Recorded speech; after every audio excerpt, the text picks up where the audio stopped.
Hello, everybody, and welcome back to another fantastic episode of GameStack podcast right here on We Just Love Games Network. Happy Friday! This is July 1st, Canada Day, also, and we are bringing you episode 121, There a 10, with Stephen Wesley Guiles. Hello, Hey. Stephen, our special guest on the show. How are you today? I have COVID. I'm great. Just loving life. Oh, I'm so sorry. It's okay. It finally I avoided it for got so you, long. hey? Finally got you. It finally got me, but it feels like I was fortunate in getting the sniffles with a irritating cough version. Yeah, the So dull variant. I'm hoping it just stays right there. And Love we that. also have Shalene joining us. Hello, beautiful Shalene. How are you? Hello. I am better than him. I don't have COVID, so But it's been a week. It was the last week of the fiscal year. Oh no. And it was a bad time to be me this week. But we got through it. I loved and your it's story. Friday. I loved your story about the town sign.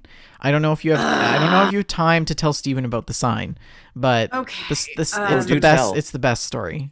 Short The town version sign. Shortened of version. the town sign. Okay. I work at a city hall for a very small town. I'm the clerk treasurer there, and our sign faded in the sun like a year ago. So we're just gonna. The plan started out that we're just gonna have like a little screen printed sign for a couple $100, put it back. It'll say the town's name, City Hall, and that was the plan. But our mayor is like a go big or go home type of fellow. And a year later, we've got this massive wall in front of the city hall, like a rock wall. It's decorated with these large different things representing parts of the economy. There's like locomotives. It's like the Bellagio. All kinds of stuff. And it was like a year later, and we still didn't have a sign that said City Hall. So he designed one, had it made, and the guys installed it last week. And it's Wait, he designed the sign? yeah. I didn't know that. Yeah, it was all him. Okay. And I'd like to see the sign. It's a two. I will show you privately later. Okay. But it was like made of a metal cutout, the sign, but it's supposed to be a two-sided sign. You're supposed to be able to see it from either direction that you're coming. But of course it's metal cutout, so it's mirrored on the other side. Right. Awesome. Right. So it's backwards. You can only read it if you're coming from the west. Oh. And like he will not acknowledge that there's a problem with the other side of the sign. It's beautiful, it looks great. And the address on the sign is not our address. Awesome.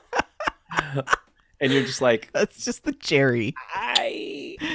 Oh, it's so good.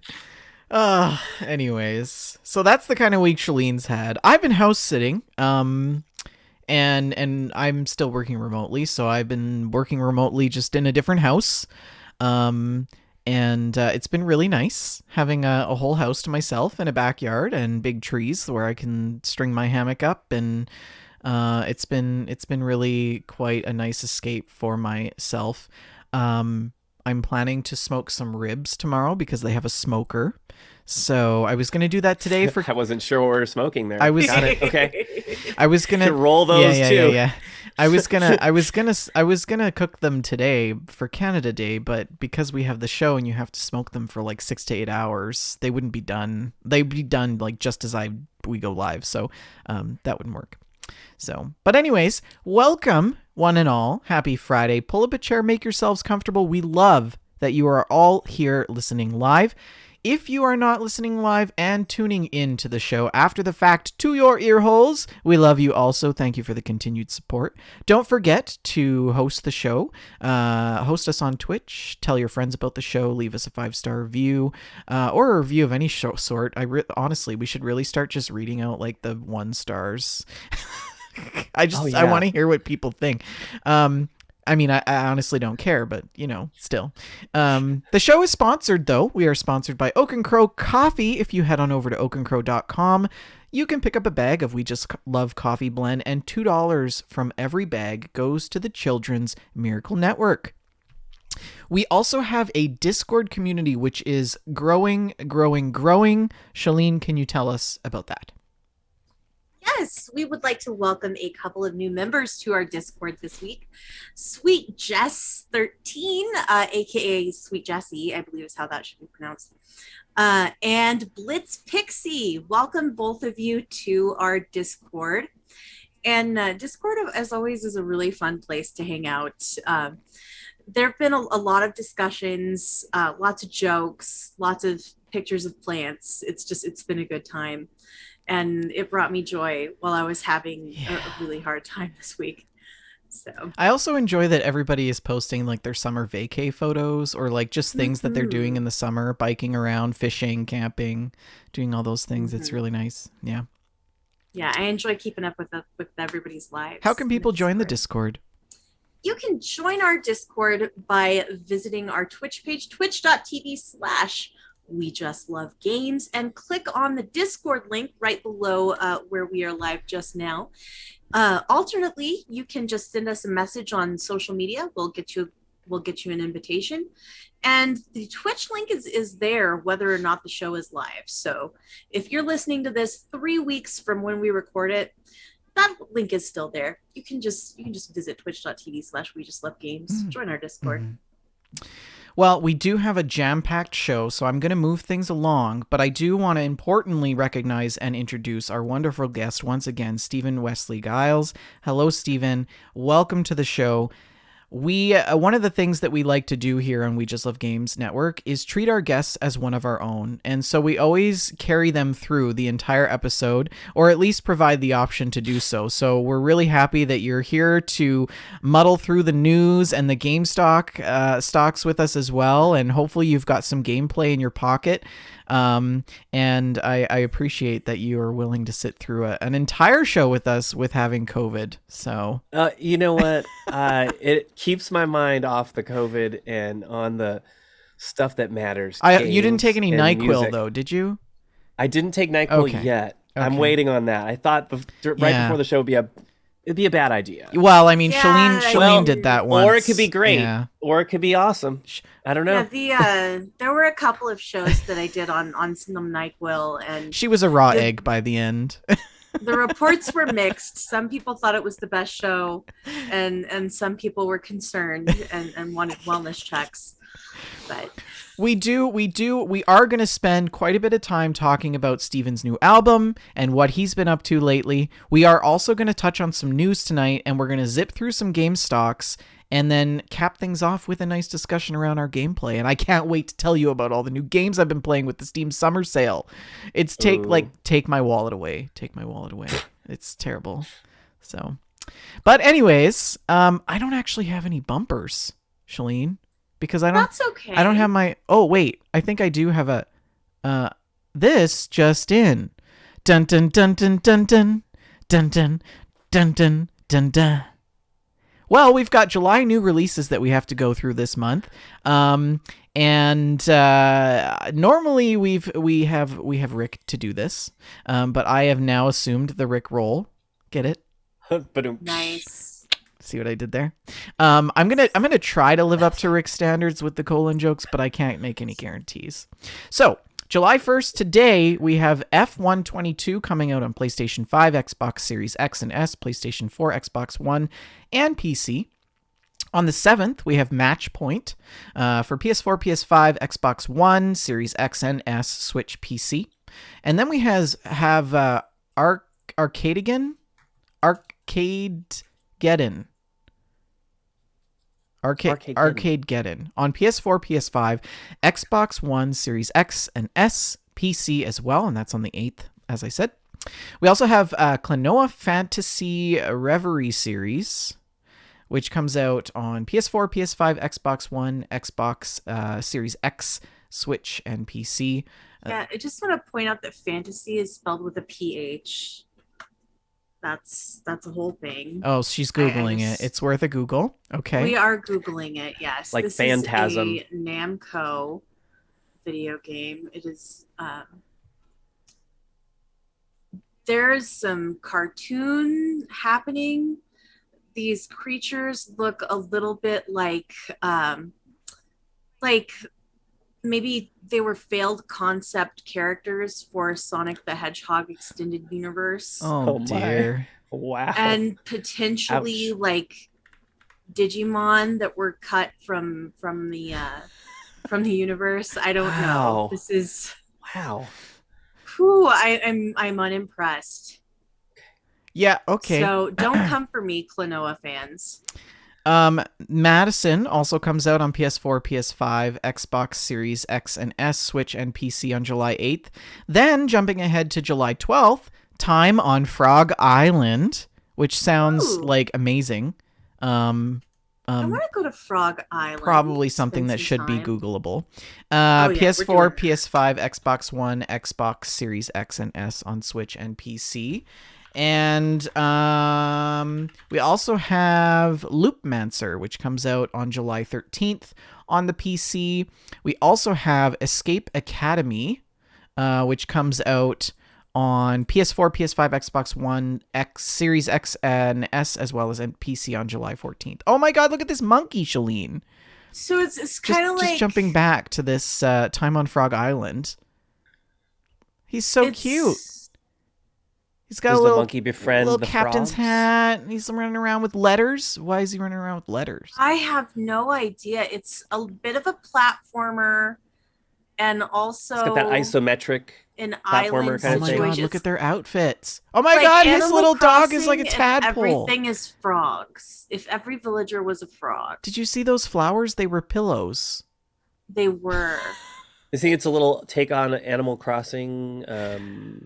It But they're all feels, frogs. yeah, it feels. Everything is a frog. And there's little But crabs and stuff. Everything is frog. Adorable. Oh, look, this guy washed up on the beach like Gulliver. Okay. Okay, anyways, getting carried away.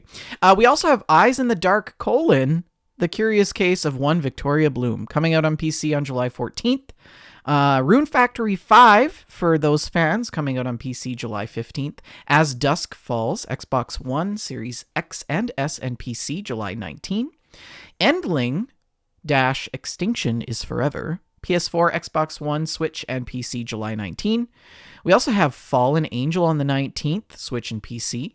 Into the Breach on iOS and Android, July 19th as well. And also on July 19th, Stray for PS4, PS5, and I PC. can't wait for Stray. Oh, really? I'm excited. What is it about? Stray's the one you play as a stray cat. That's Yes! right. That's right. I'm so glad it's coming out on PC. Because remember, we were like, I think that's only going to be on PlayStation. Right. But it's coming out on It's on PC. PC as well. So I'm I definitely think it's going to be a gonna- winner. Yeah. Wayward Strand. Actually, did we talk about whether or not the cats can just like move things off the tables? You know, I don't just recall. push things. Like I should that's That should be a mechanic. if I can't do that in If the that's game, not a mechanic, that game is illegitimate. and I must He always does have land a on my little feet. backpack, though. The kitty has a little backpack. Oh. It's really cute. Where did I leave off? Wayward Strand on PS4, PS5, Xbox One, Series X and S, coming to Switch and PC as well on July 21st. On July 22nd on the Switch only, Live Alive? Live Alive? Live alive? Live Alive. Live Live alive. Also Immortality, speaking of Live Alive. Oh, you can just pick that up at GameStop now. Xbox Series X and S and PC July 26th. Story of Seasons, Pioneers of Olive Town. That comes out on PS4. That's odd. July 26th. Bear and Breakfast, Switch and PC, July 28th. Okay, this one's also getting a Google because that sounds adorable. Bear and Breakfast. Like bed and It's breakfast, like an but run by LGBTQ. bears. It's an LGBTQ game where you wake up with like this bear, and he's Oh like my all gosh, this muscly, bear and is so cute. Bear and Breakfast is a laid-back management adventure game where you build and run a bed and breakfast, you're a but bear. you're Build a it. bear. And you're a Oh, bear. that is like It's totally a so Shalene game. cute. Oh, look at this little rat. We need to He's highlight so that. cute. He's wearing a little suit jacket. This is adorable. Are you gonna get it? I mean, probably not, but it's really cute. We also have Lost Epic, PS4, PS5, PC, July 28th. And then finally, on July 29th, to cap the month off, we've got 2 games coming out. Digimon Survive, PS4, Xbox One, Switch, and PC. And Xenoblade Chronicles 3 on the Switch. Wow, I think it's so strange that I made a Digimon reference earlier in the show and there's a Digimon game coming out. I feel like that was a little ESP moment. Right? Because I haven't thought of Digimon since I was like 10 years old. Aw, Digimon. Gotta catch them all? Wait, no, that's Pokemon. Wow, my age is just like... There was a Mon, though. Okay. PlayStation Plus monthly games for July also is doing a thing. So if you're interested in hearing about that, here we go. You can expect... What can you expect for the month of... from July 5th to August 1st, all PlayStation Plus members can add Crash Bandicoot 4, It's About Time, The Dark Pictures Anthology, Man of Medan, and Arcade-geddon to their game libraries. So that's cool. Crash Bandicoot's a good game. Dark Pictures Anthology looks really good. That's always something that I've wanted to play. Same. I feel like those would be fun to play together, those Dark Pictures games. Xbox also, Xbox Games with Gold for July has revealed its lineup.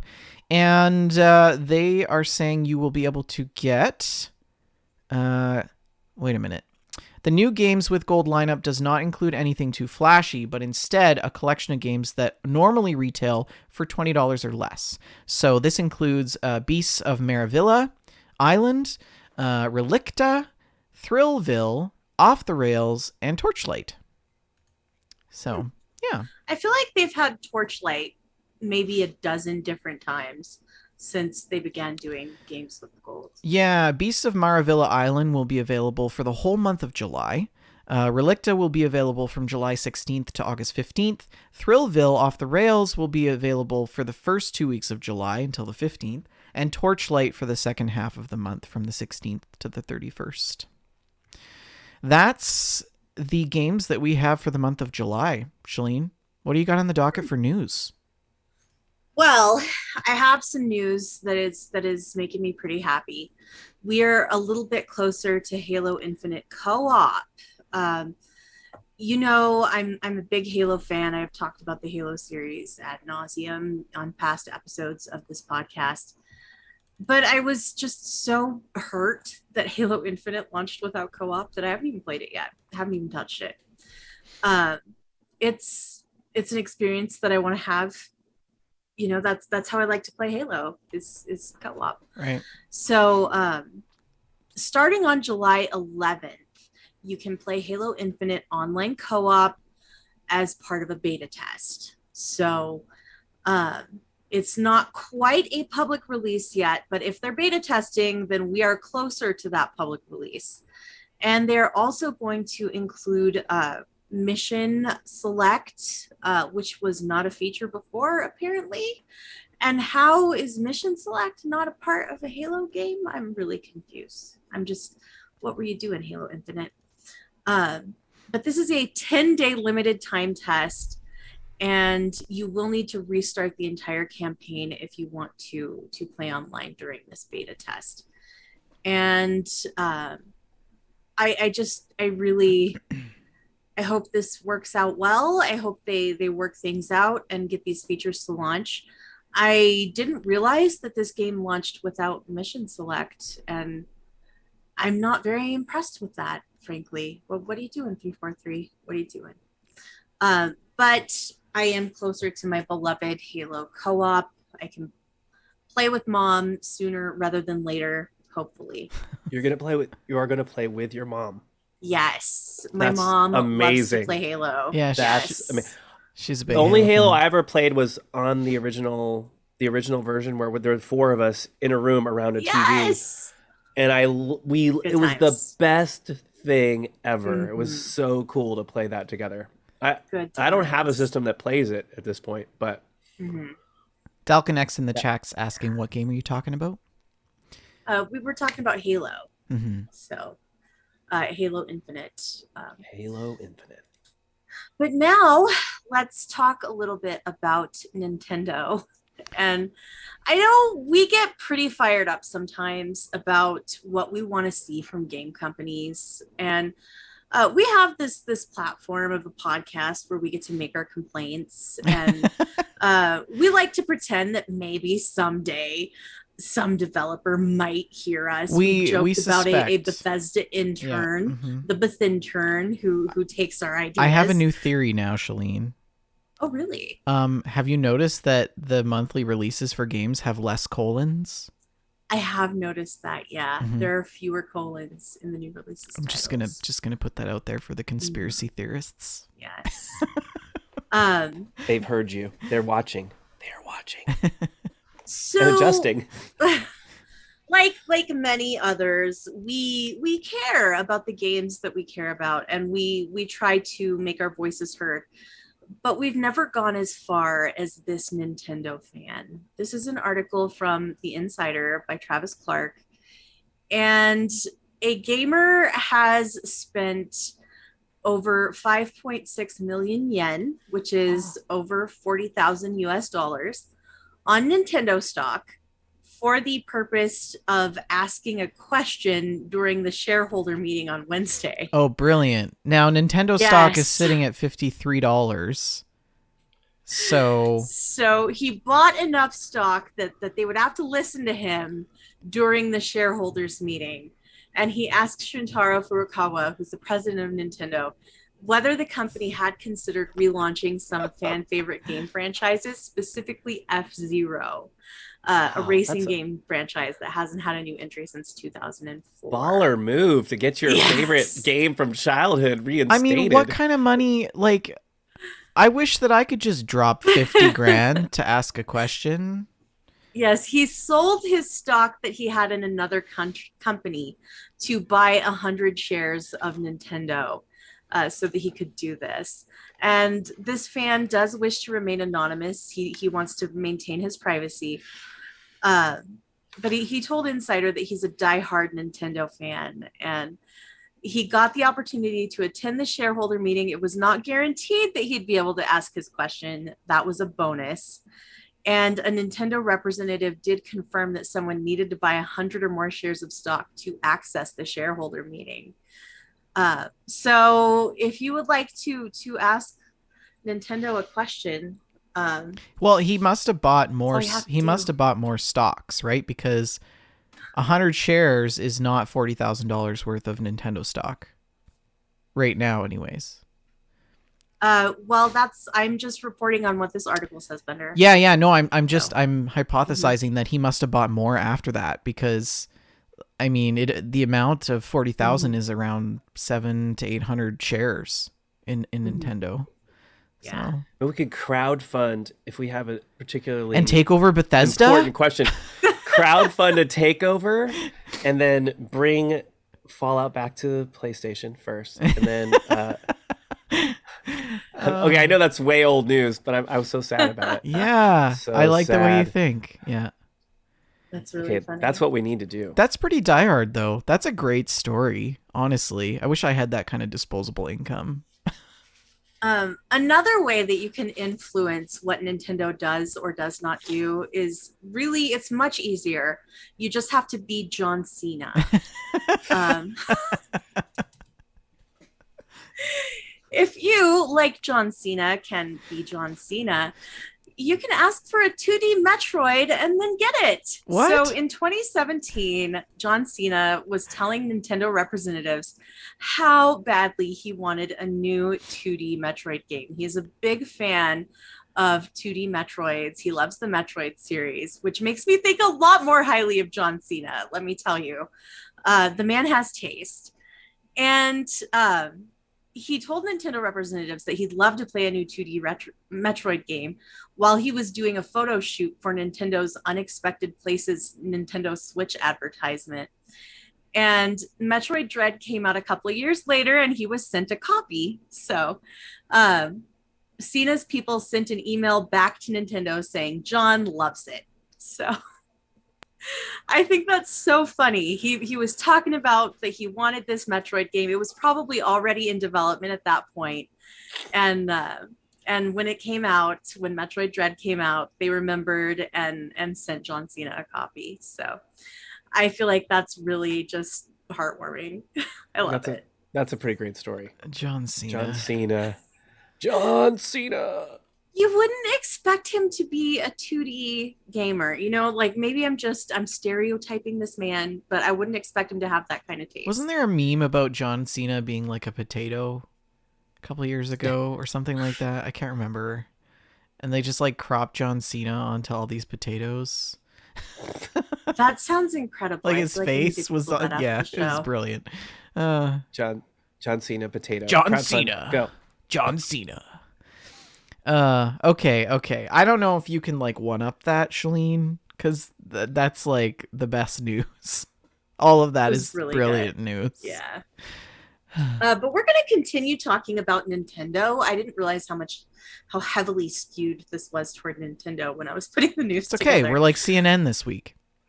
But there was a Nintendo Direct Mini that was held recently, and I just wanted to talk about some of the things that were announced. And my source here is a Kotaku article by CC Jang. And there were a lot of announcements made for the Switch. First off, Monster Hunter Rise Sunbreak will be an upcoming expansion for Monster Hunter Rise. This will add a ton of new monsters every season and a new main storyline where the player investigates some powerful monsters in a new location called El Gato Outpost. And this will launch on June 30th, which was yesterday. So Monster Hunter fans can check that out right now. Nier Automata, the End of the Yora edition, will be appearing on the Switch.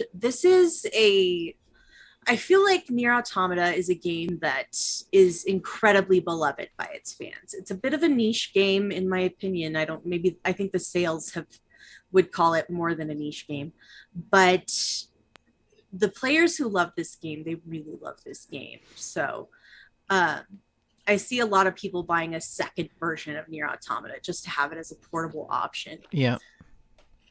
Lorelei and the Laser Eyes is a puzzle game made by the developers who created Sayonara Wild Hearts, and that will be out in the summer of 2023. It looks pretty fun.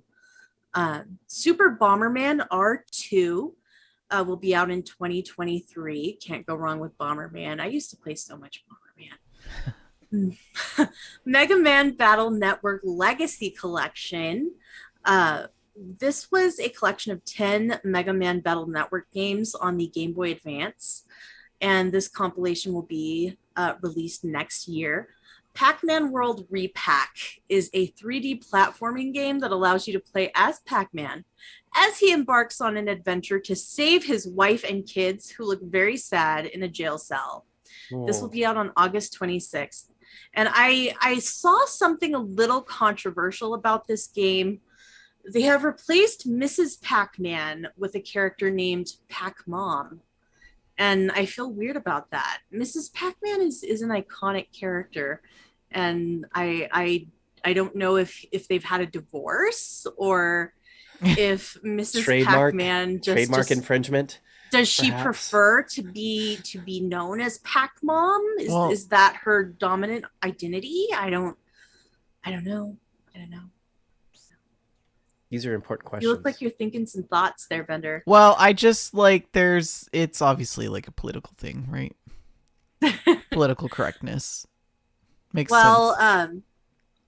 I just feel like this is a bit of a strange decision to have Pac-Man as a Have you platformer. played a lot of Pac-Man, Shalene? Well, yeah, Pac-Man is Pac-Man. Who Pac-Man. hasn't played a lot of Pac-Man? Well, I guess you're I right. You're I played a right. lot of I Pac-Man. mean, anybody who ever spent any time in a Pizza Hut during the 90s Right? has played a lot of You Pac-Man. played some Pac-Man. Oh yeah, you do the reading program and they give you the free personal pan pizza, Yeah. and that was my childhood.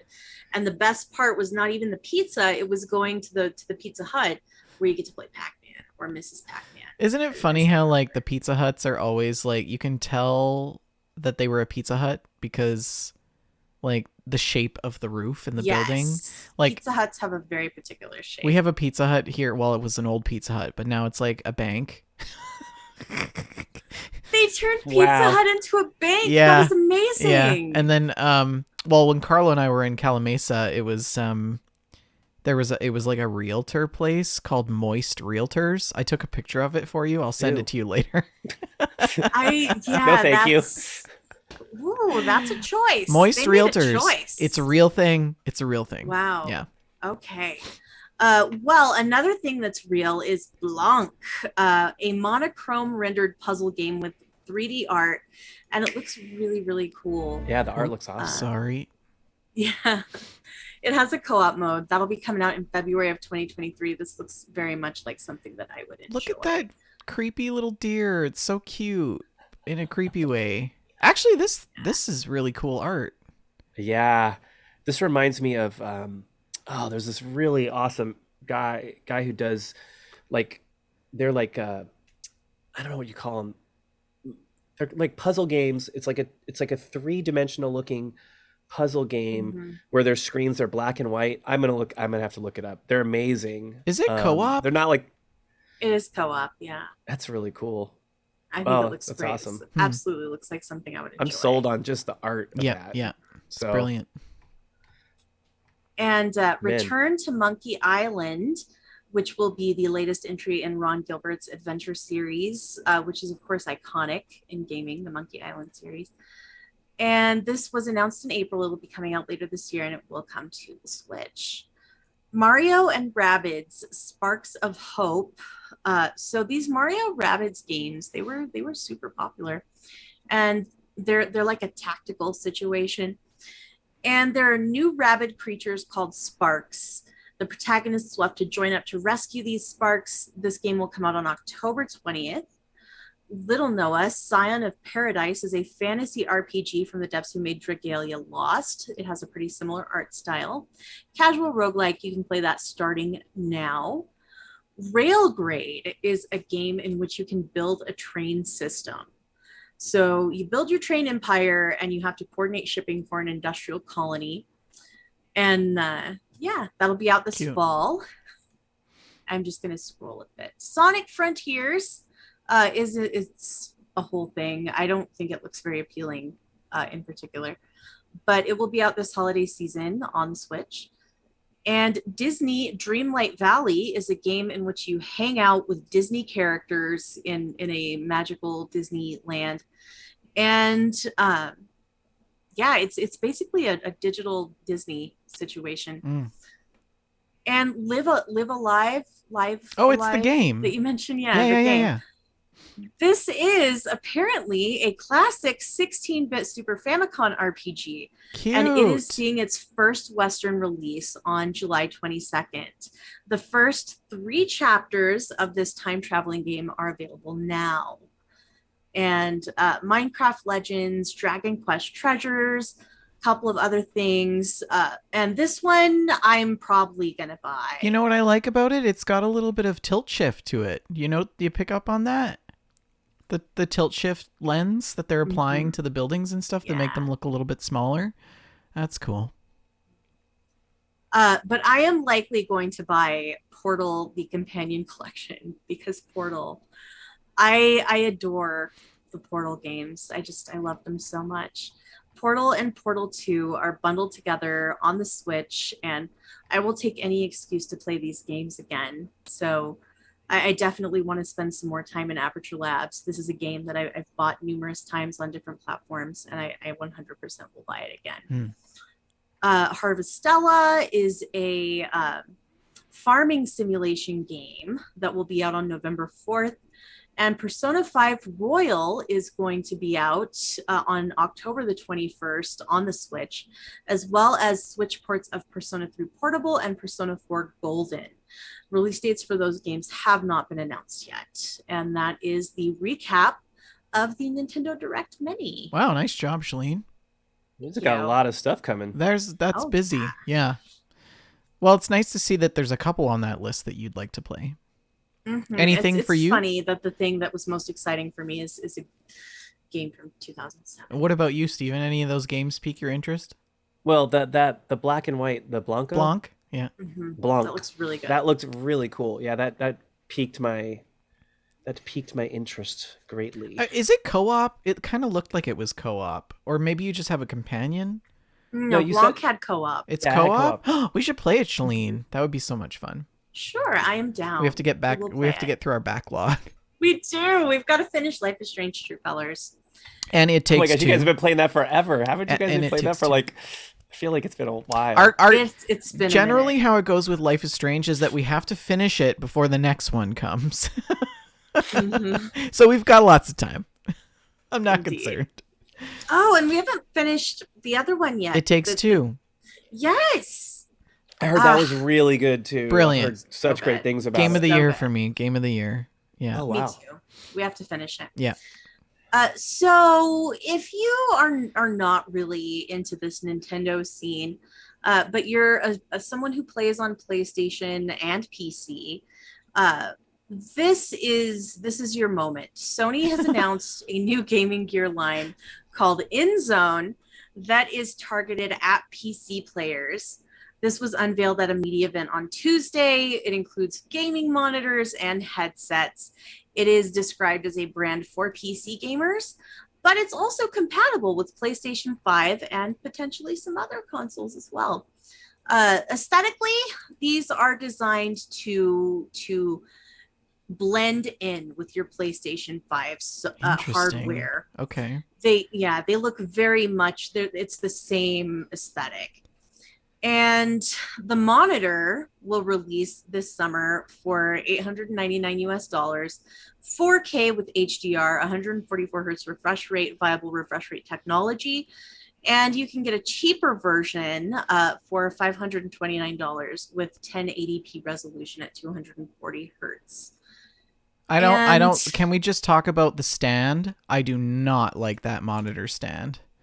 Really? What do you hate about it? Well, I mean, look at the leg. It's like sticking out the front of the monitor. Like, it is an odd leg, yes. But it does have that PlayStation 5 look to it. True. I mean, I'm a person who likes to mount my monitors on the wall, so I'm very anti-monitor stands, but this one is just really weird. Like, what if you wanted to put something in front of it?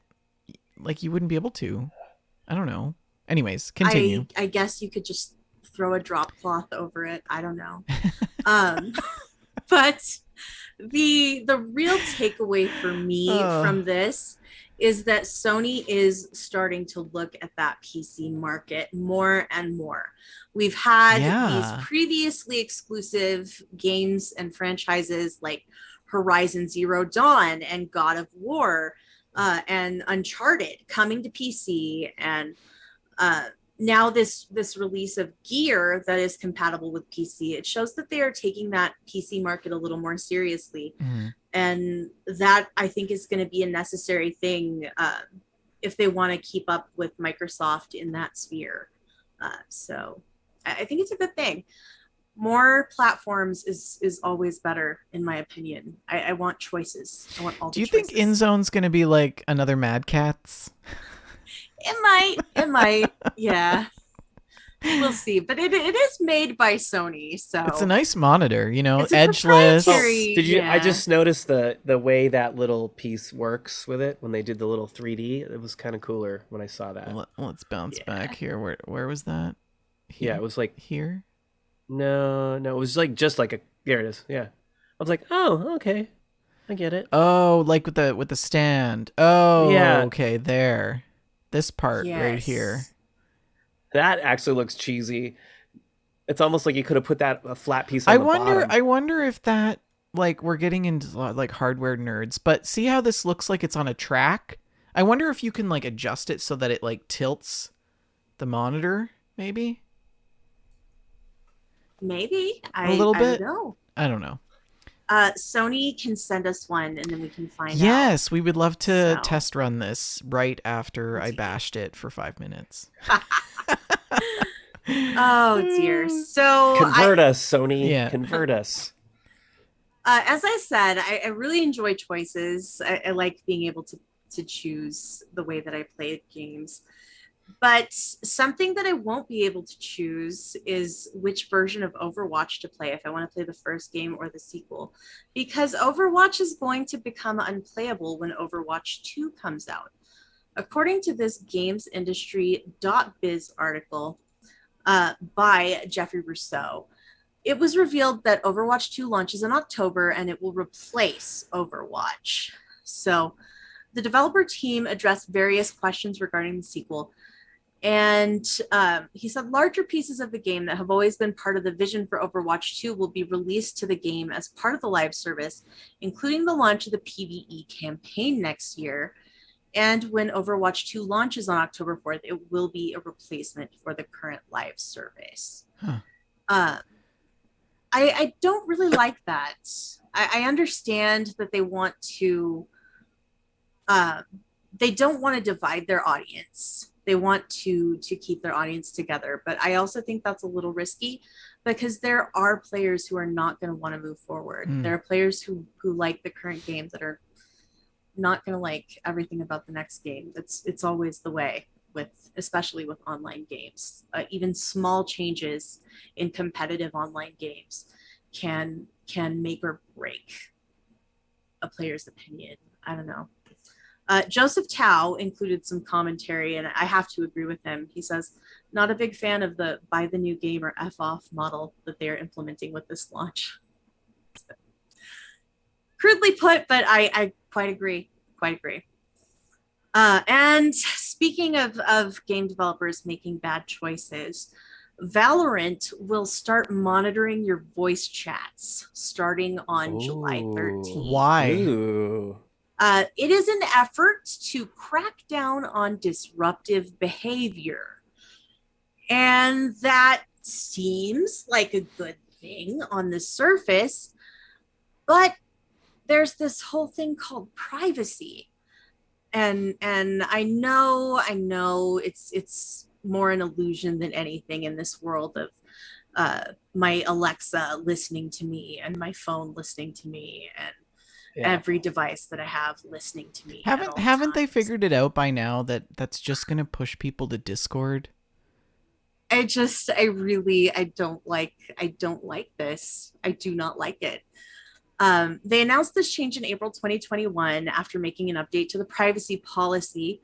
Riot said that the new terms of service give permission to record and potentially evaluate voice data when using Riot owned voice comms channels with the purpose of combating hate speech and harassment over voice chat. Riot says it will analyze recordings when a player reports someone for abusive or offensive comments, and in turn, this should help the company determine whether the reported player violated its policies and take action accordingly. On the surface, it sounds good, but I think it's inevitable that that's going to be abused. It's just no, Well, don't like and it. like even if they don't abuse it, that's data that they collected. Who are they providing access, or who are they selling that to? Exactly. Mm. Exactly. It's bad So, times. And This and is I the think dystopia we inhabit.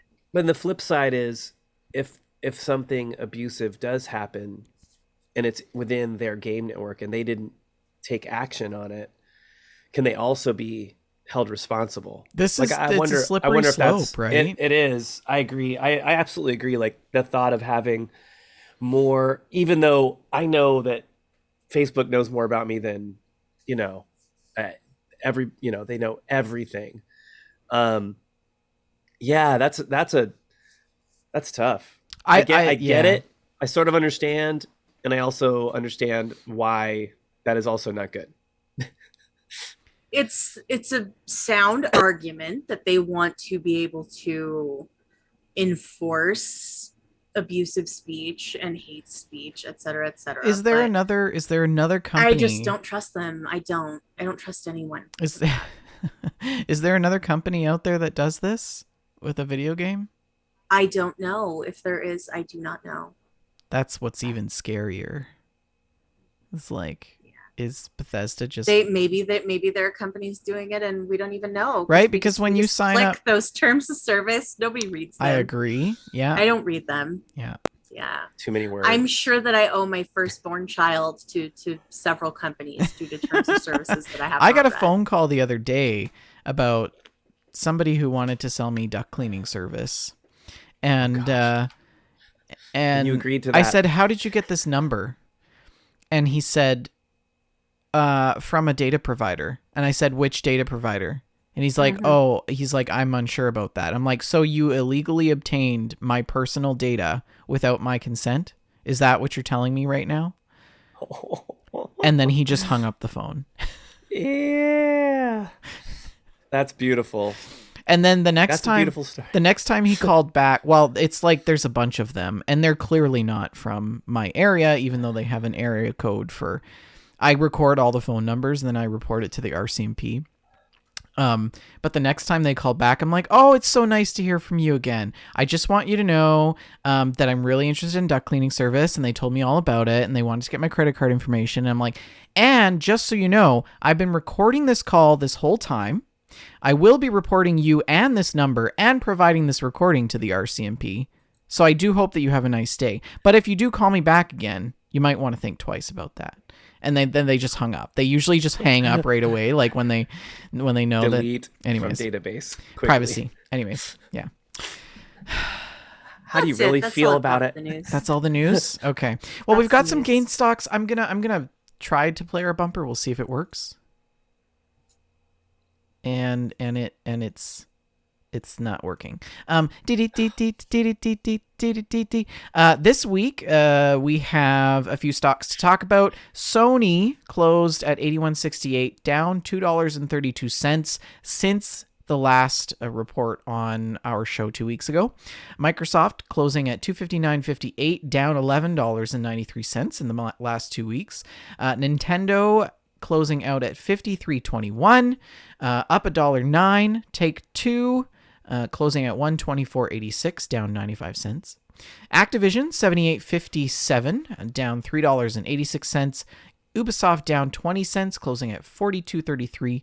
EA down $5.81 at 122.73, and Tencent up $1.45, closing at 45.28. That's pretty much the GameStop segment. Yes, thank you. And now, the piece de resistance, the chef's kiss of our show. We want to talk about our special guest and all of his wondrous things, Stephen Wesley Giles. Thank you, Stephen, for joining us. How are you doing? And thank you so much for joining us on the show.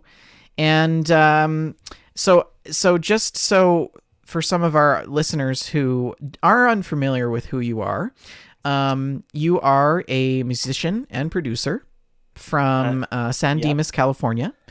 And you write more folky type music, but you're also a gamer. You've been on our show previously as a special guest. And this is something, producing and composing music is just sort of something that you do on the side of everything else in your life that's going on. Yep. I'm a middle school teacher. Um, and I've been teaching for like 26 years. I teach uh, animation, basic game design, video editing to middle school students.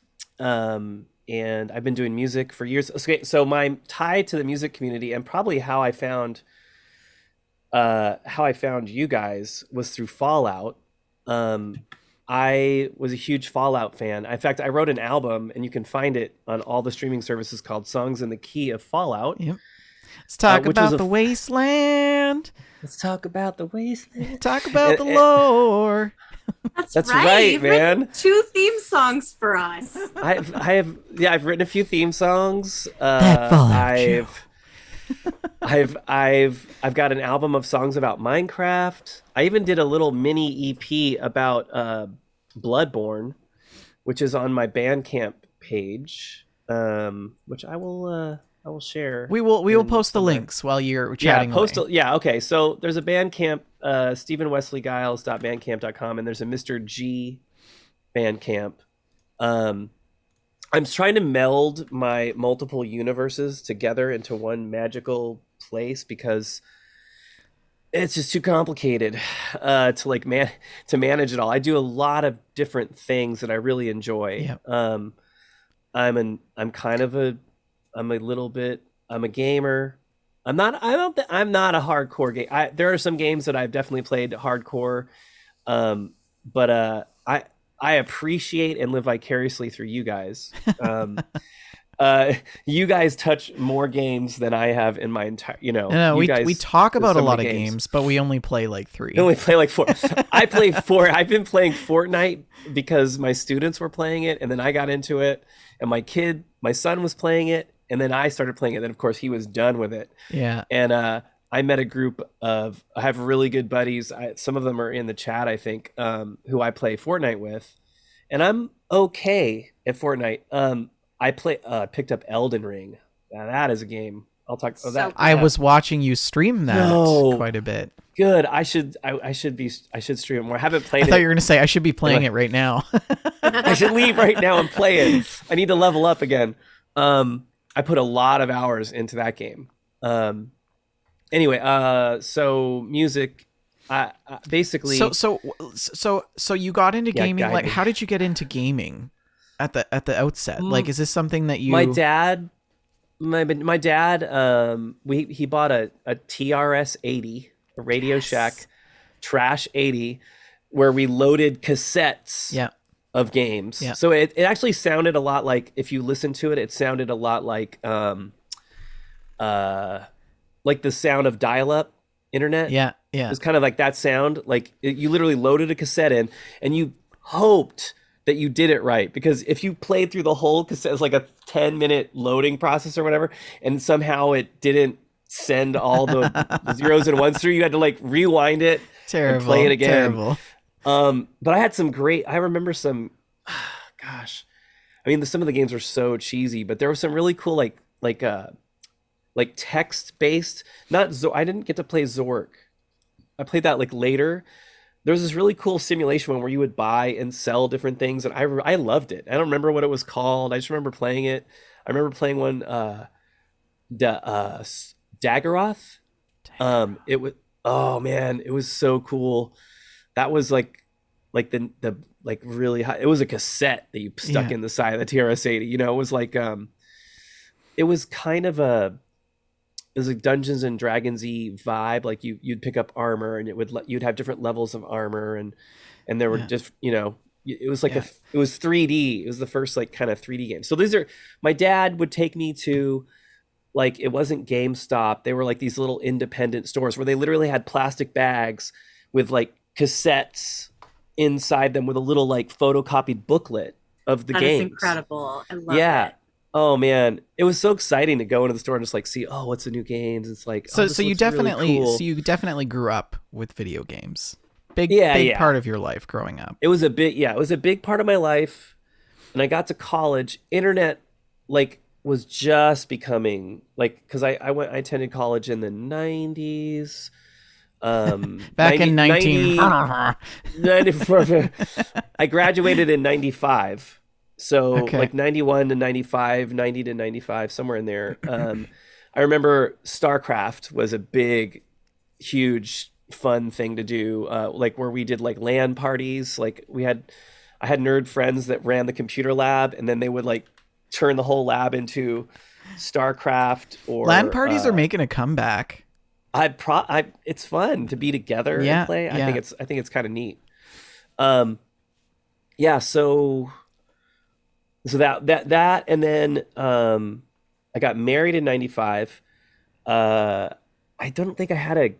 I think I was playing StarCraft for a while, and then went StarCraft 2, and then I was playing a lot of those like Command and Conquer, and there Right. was a bunch of cool like kind of real time strategy style games.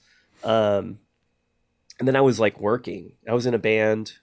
I played music. I did like a little tiny tour with one of the bands I was So in, was that and I first? mean Was really that really like sort tiny. of your first introduction into music at that point? I had been involved. So I grew up in church in Southern California. I attended for a lot of my life. I was in a Baptist church, and I got pulled into the worship band because I borrowed a guitar. My youth pastor had a guitar sitting in his office. He said, "Do you want this guitar?" And I'm like, "Yeah, I love that." And he showed me two chords, wrote them down on a piece of paper, drew them out, showed me the fingers, and then I took it home, and I still have that. I have that guitar sitting here in my. Wow, I'm gonna that's grab it. cool. Hold on, I'll show you the guitar. I love that. That's how it all starts, Yeah. right? And then Yeah, like bam, grabbing albums my and guitar off my wall. things, all kinds of Yeah. making intro music for podcasts Can't and hear. Sorry. So, this is my first guitar.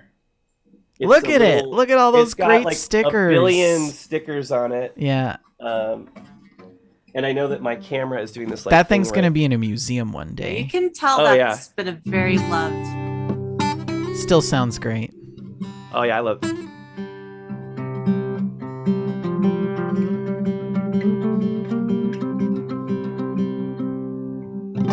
I leave this Brilliant. guitar in like this really weird tuning that I just kind of accidentally created, and I just it's sort of it's like I just leave it in that. It's kind of a fun. I pick it up and it makes me play things a little differently. Oh, sorry. There you go.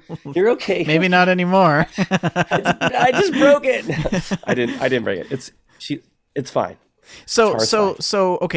So Oh, your okay. So I exposure grew up. to growing up in a I religious community yeah. in a Baptist church, Southern California, that was your first exposure to instruments and music and playing in a band. Yeah.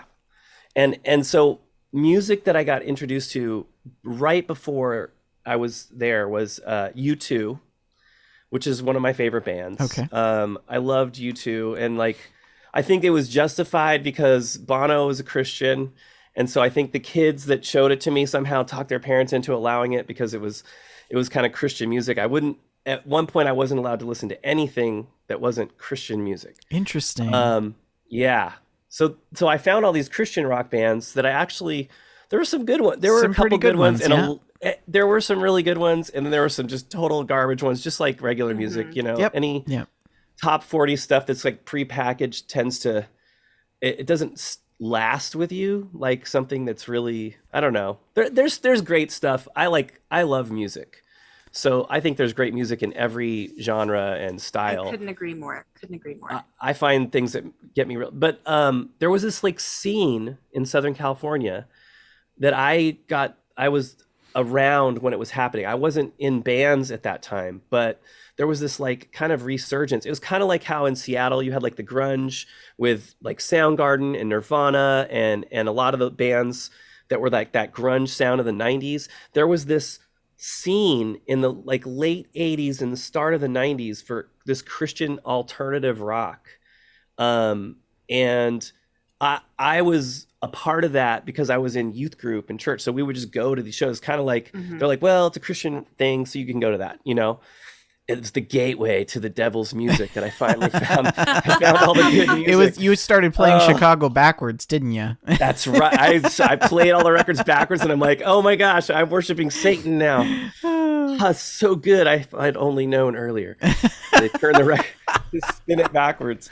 Oh, Um, brilliant. yeah, but so yeah, I grew up in the church. I attended a Christian university, um, which I think ties really well into what this album is about. So let's talk Yeah, about yeah, so you've okay. got Yeah, it tell us about the album. you've got a new album coming out, and for our audio listeners, you should definitely check it out. The album is called Transitions.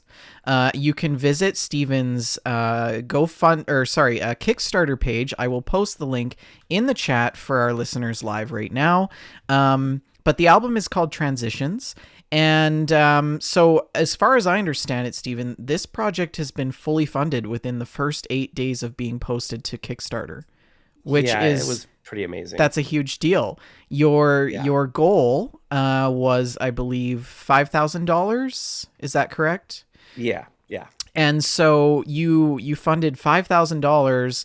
You have over 75 backers, and have a total of $5,802 US in pledges towards this album, which is absolutely fantastic. But the buck does not stop there. If people are interested, you can certainly go and check out Steven's Kickstarter. He has some stretch goals as well. So for $6,000 and he will add a bonus song about San Dimas to the album. 7,000, you'll get to see new digital art. 8,000, he dyes his hair and streams a bunch of Fortnite games. Well, okay. I don't want to lead anyone yeah, on. The so Kickstarter's tell actually us- over. The Kickstarter's over. Oh, it's So you over. can't- Over. It's over. Yeah, it's over. Oh, I'm sorry. So unfortunately, you're not going to be able to dye my hair. But Okay. but it did fund, and it's actually made. It's finished. I've delivered it to all my Kickstarter backers. Have all received their copies of the album. It hasn't been launched internationally yet. So tell us about the album. Yeah, well, so the album, if you go to stephenwesleyguiles.bandcamp.com, you can find it. I posted that actually in the chat for the Twitch friends. It's called Transitions, and the album title came about as I was I took a class on how to do a Kickstarter. Because I'd never done it. I thought, well, if you want to get different results, you got to do something differently. You can't do the same thing you did Right. before. The definition of insanity, right, is doing the same thing over and over again and expecting different results. So my goal was to do a better job making my album and promoting it in a way that would get it made the way I want to make it and would get it out to more people. And I have no delusions of grandeur. I've been around in music for a long time, and I understand that, there's no guarantee of anything in music. There's people that, that's like the Kate Bush song that was in Stranger Things. She had no idea that song. Hill, running up that building. Oh man, it's so good. It was so good in that show too. Yeah. And I just realized that they used another one of her songs in Handmaid's Tale, which I've just been watching, and oh god. That show is brutal. It feels like it's like a prophecy of America Timely. 2022. So Timely. It's Yeah. ridiculously timely. But So what what it's about what transit. So Yeah. when I was originally what I was going to release was going to be an instrumental album of just instrumentals, basically played on that guitar, and I had recorded a whole series of songs. And then as I started taking the class, I was talking with people in the class, and we were just kind of sharing what's going on in our lives. And I was talking about my dad, my dad is on hospice right now. He's got prostate cancer. And I was going through this kind of crisis of belief that I would say it's a process I've been going through for the last 5 to 7 years. And what do I believe about God, life, the universe, what's really important? And since I grew up in church, I had this this one way of thinking. And the more, honestly, the election of Donald Trump really, for me, it kind of showed me this divide between what I thought I grew up in the church understanding, what I believe Jesus to be like, and then there was this group of people that were kind of claiming Jesus and the Bible, and I was sort of a tool for for political ends, and I was horrified. I was like, what just what just happened? And for me, thanks, dude Fuse. I appreciate that. And I understand. Like my family, we were all very divided on that political spectrum. Um, but it caused something inside my heart to just snap, like in my brain, Mhm. like, and it made me question a lot of things. It made me question, what do I believe about Yeah. God and the Bible Mhm. and life and how I should treat people and what's important. Um, I really and think this is something that a lot of us who grew up in the church have gone through or are going through. It's a very familiar experience oh for a yeah, lot of us out there. oh yeah, or you've dug in harder, Mm-hmm. and I think we're seeing that play out, and so I can just tell you that I I'm at a place in my life where I have come to think I don't know if God exists. He could. Maybe there is a God and it exists in some way. And maybe there isn't. And I don't know. And my album talks about that. There's a song called Me in a Nutshell, which is actually it's already been released. Like there's a demo Mm-hmm. version that's already out there. And I actually changed a verse in the song that significantly addresses this more on the new album. Um, and I'll read you. Well, I'm can we gonna pull it up. can You want to Such play? a good I You want to song. play a little I something? really Thank love you. it, and I want to play really I enjoyed want to that play the song. whole thing, but I don't know how you feel about that. Maybe we can just Oh, I'm play a fine. verse or two. No, you Or can play it, everything. You can it's play the whole. every single word in the song is so meticulously selected. Um, I think I want to talk about this because I listened to Yeah. it when I was in a state. I don't know. Yeah, I was all like I would like melancholy to and add something. yeah. To that. And our audience, our listeners will hear this wonderful song, Me in a Nutshell, in just a moment. But I think what I like about this song is that it breaks the rules, Mm-hmm. both musically and phonetically. And I think that's what I like about it. I don't know if that's what you were going for. There was no. Are you talking about Me in a Nutshell? Yes, like when you Yeah. start with some chords, they are It's really simple too. It's like a they're very. purposely against each other, those chords. Like they're not meshing. They're fighting against each other, which I think is sort of a little bit of a metaphor talking or illustrating you as a person going through that transition. Yeah, there's a specific spot on that verse that I think it's the second verse where it talks about grew up in a Christian church, Christian college, Christian merch. Yeah, Um, yeah, and exactly. it talks about like, and then there's this really dissonant chord that plays. Brilliant. And Well, I changed it on purpose. Yeah. let's listen to it, and then we I, can. let's listen to it. yeah, We can. I really enjoyed your music in the past. I've always enjoyed it, and there are some of those songs off of the Fallout album that are totally silly, and others that are songs that I still listen to and enjoy just on the basis of the fact that they're a good song. But with this particular song in this album and this particular song, Me in a Nutshell, I feel like it shows a depth of thought and a maturity of emotion that was not present in some of the other work. Yeah. And I was really impressed and I would say touched by this album. It's 3 minutes. Thank you. Let's give it a listen, and we'll see what our listeners think. And this is the demo version we're checking. So it's out here. short, but it's a slightly different version, but it's still good. Great. Okay. But the album version is even better. Okay.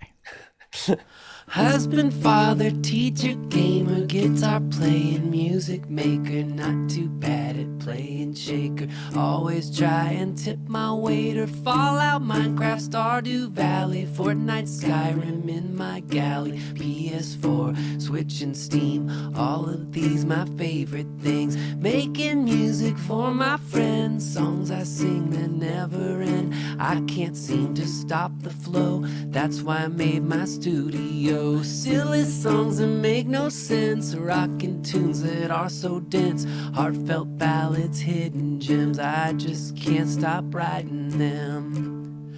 Some people think that I am crazy. My brain's all over the place. And when it looks like I am lazy, or that my head's in outer space, even if I'm a bit cracked, 'cause I stumble or fell, I got no regrets. I live to tell the tale. I hope you're doing well. That's me in a nutshell.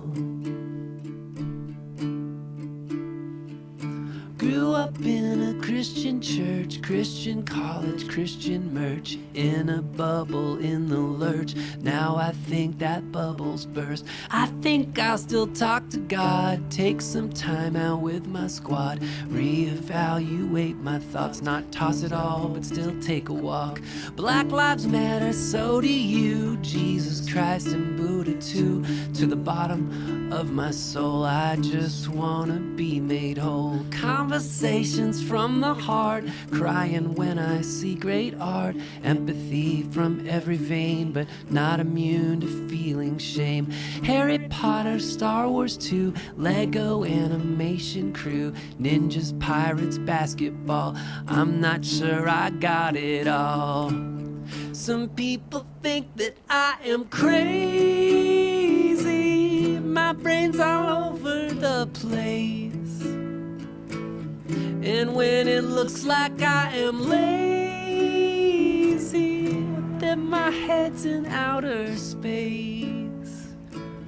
Even if I'm a bit cracked, 'cause I stumble or fell, I got no regrets. I'll live to tell the tale. I hope you're doing well. That's me in a nutshell.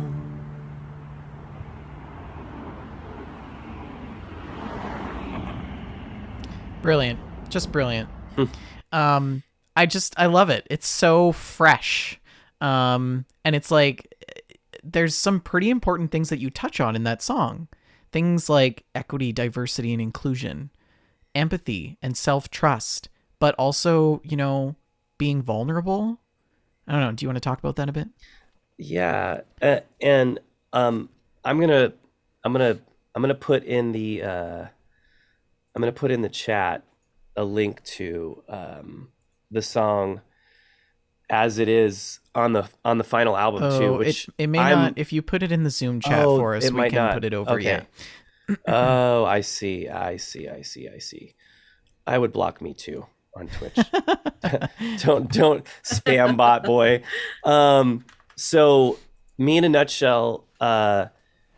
So the class that I took with Laser of the Double Clicks. This is a band that I really love. They're kind of like a geek rock, LGBTQ friendly, supportive, affirming band.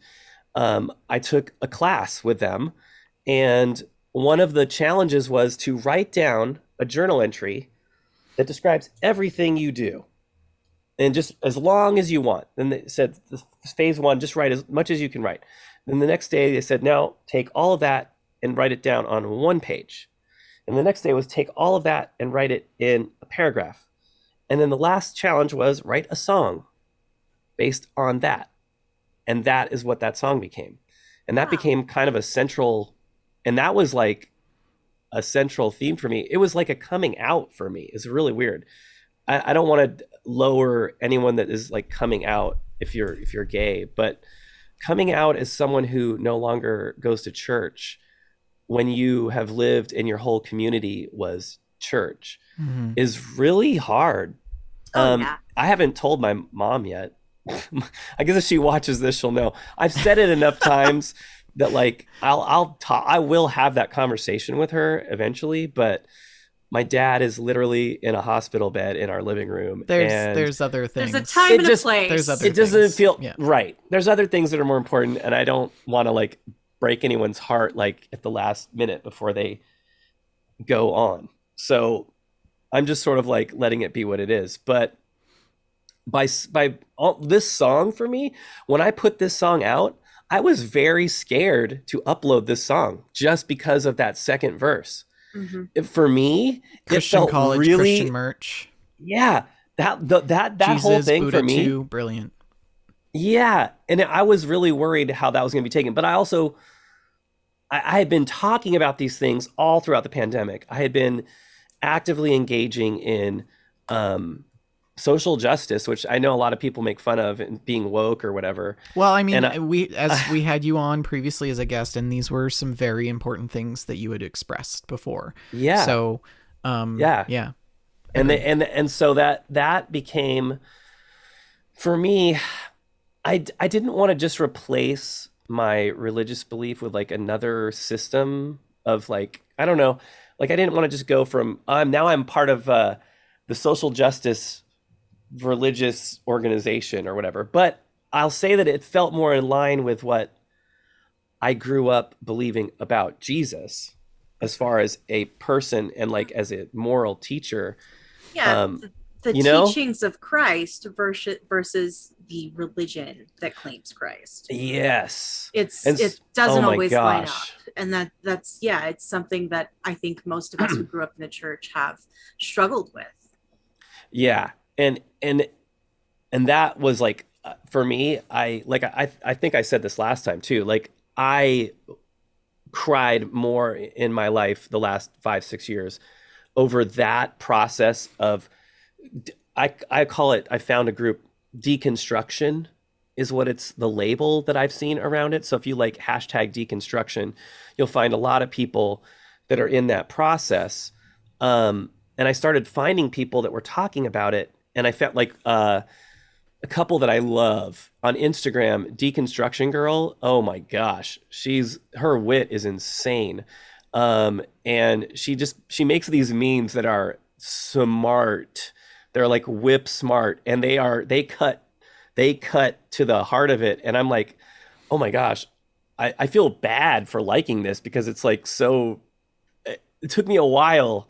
I had to like almost desensitize myself to like, or deprogram like some of my beliefs, especially concerning the LGBTQ community, especially concerning racism and social justice, which I think some of my friends would say I got radicalized by Black Lives Matter or whatever.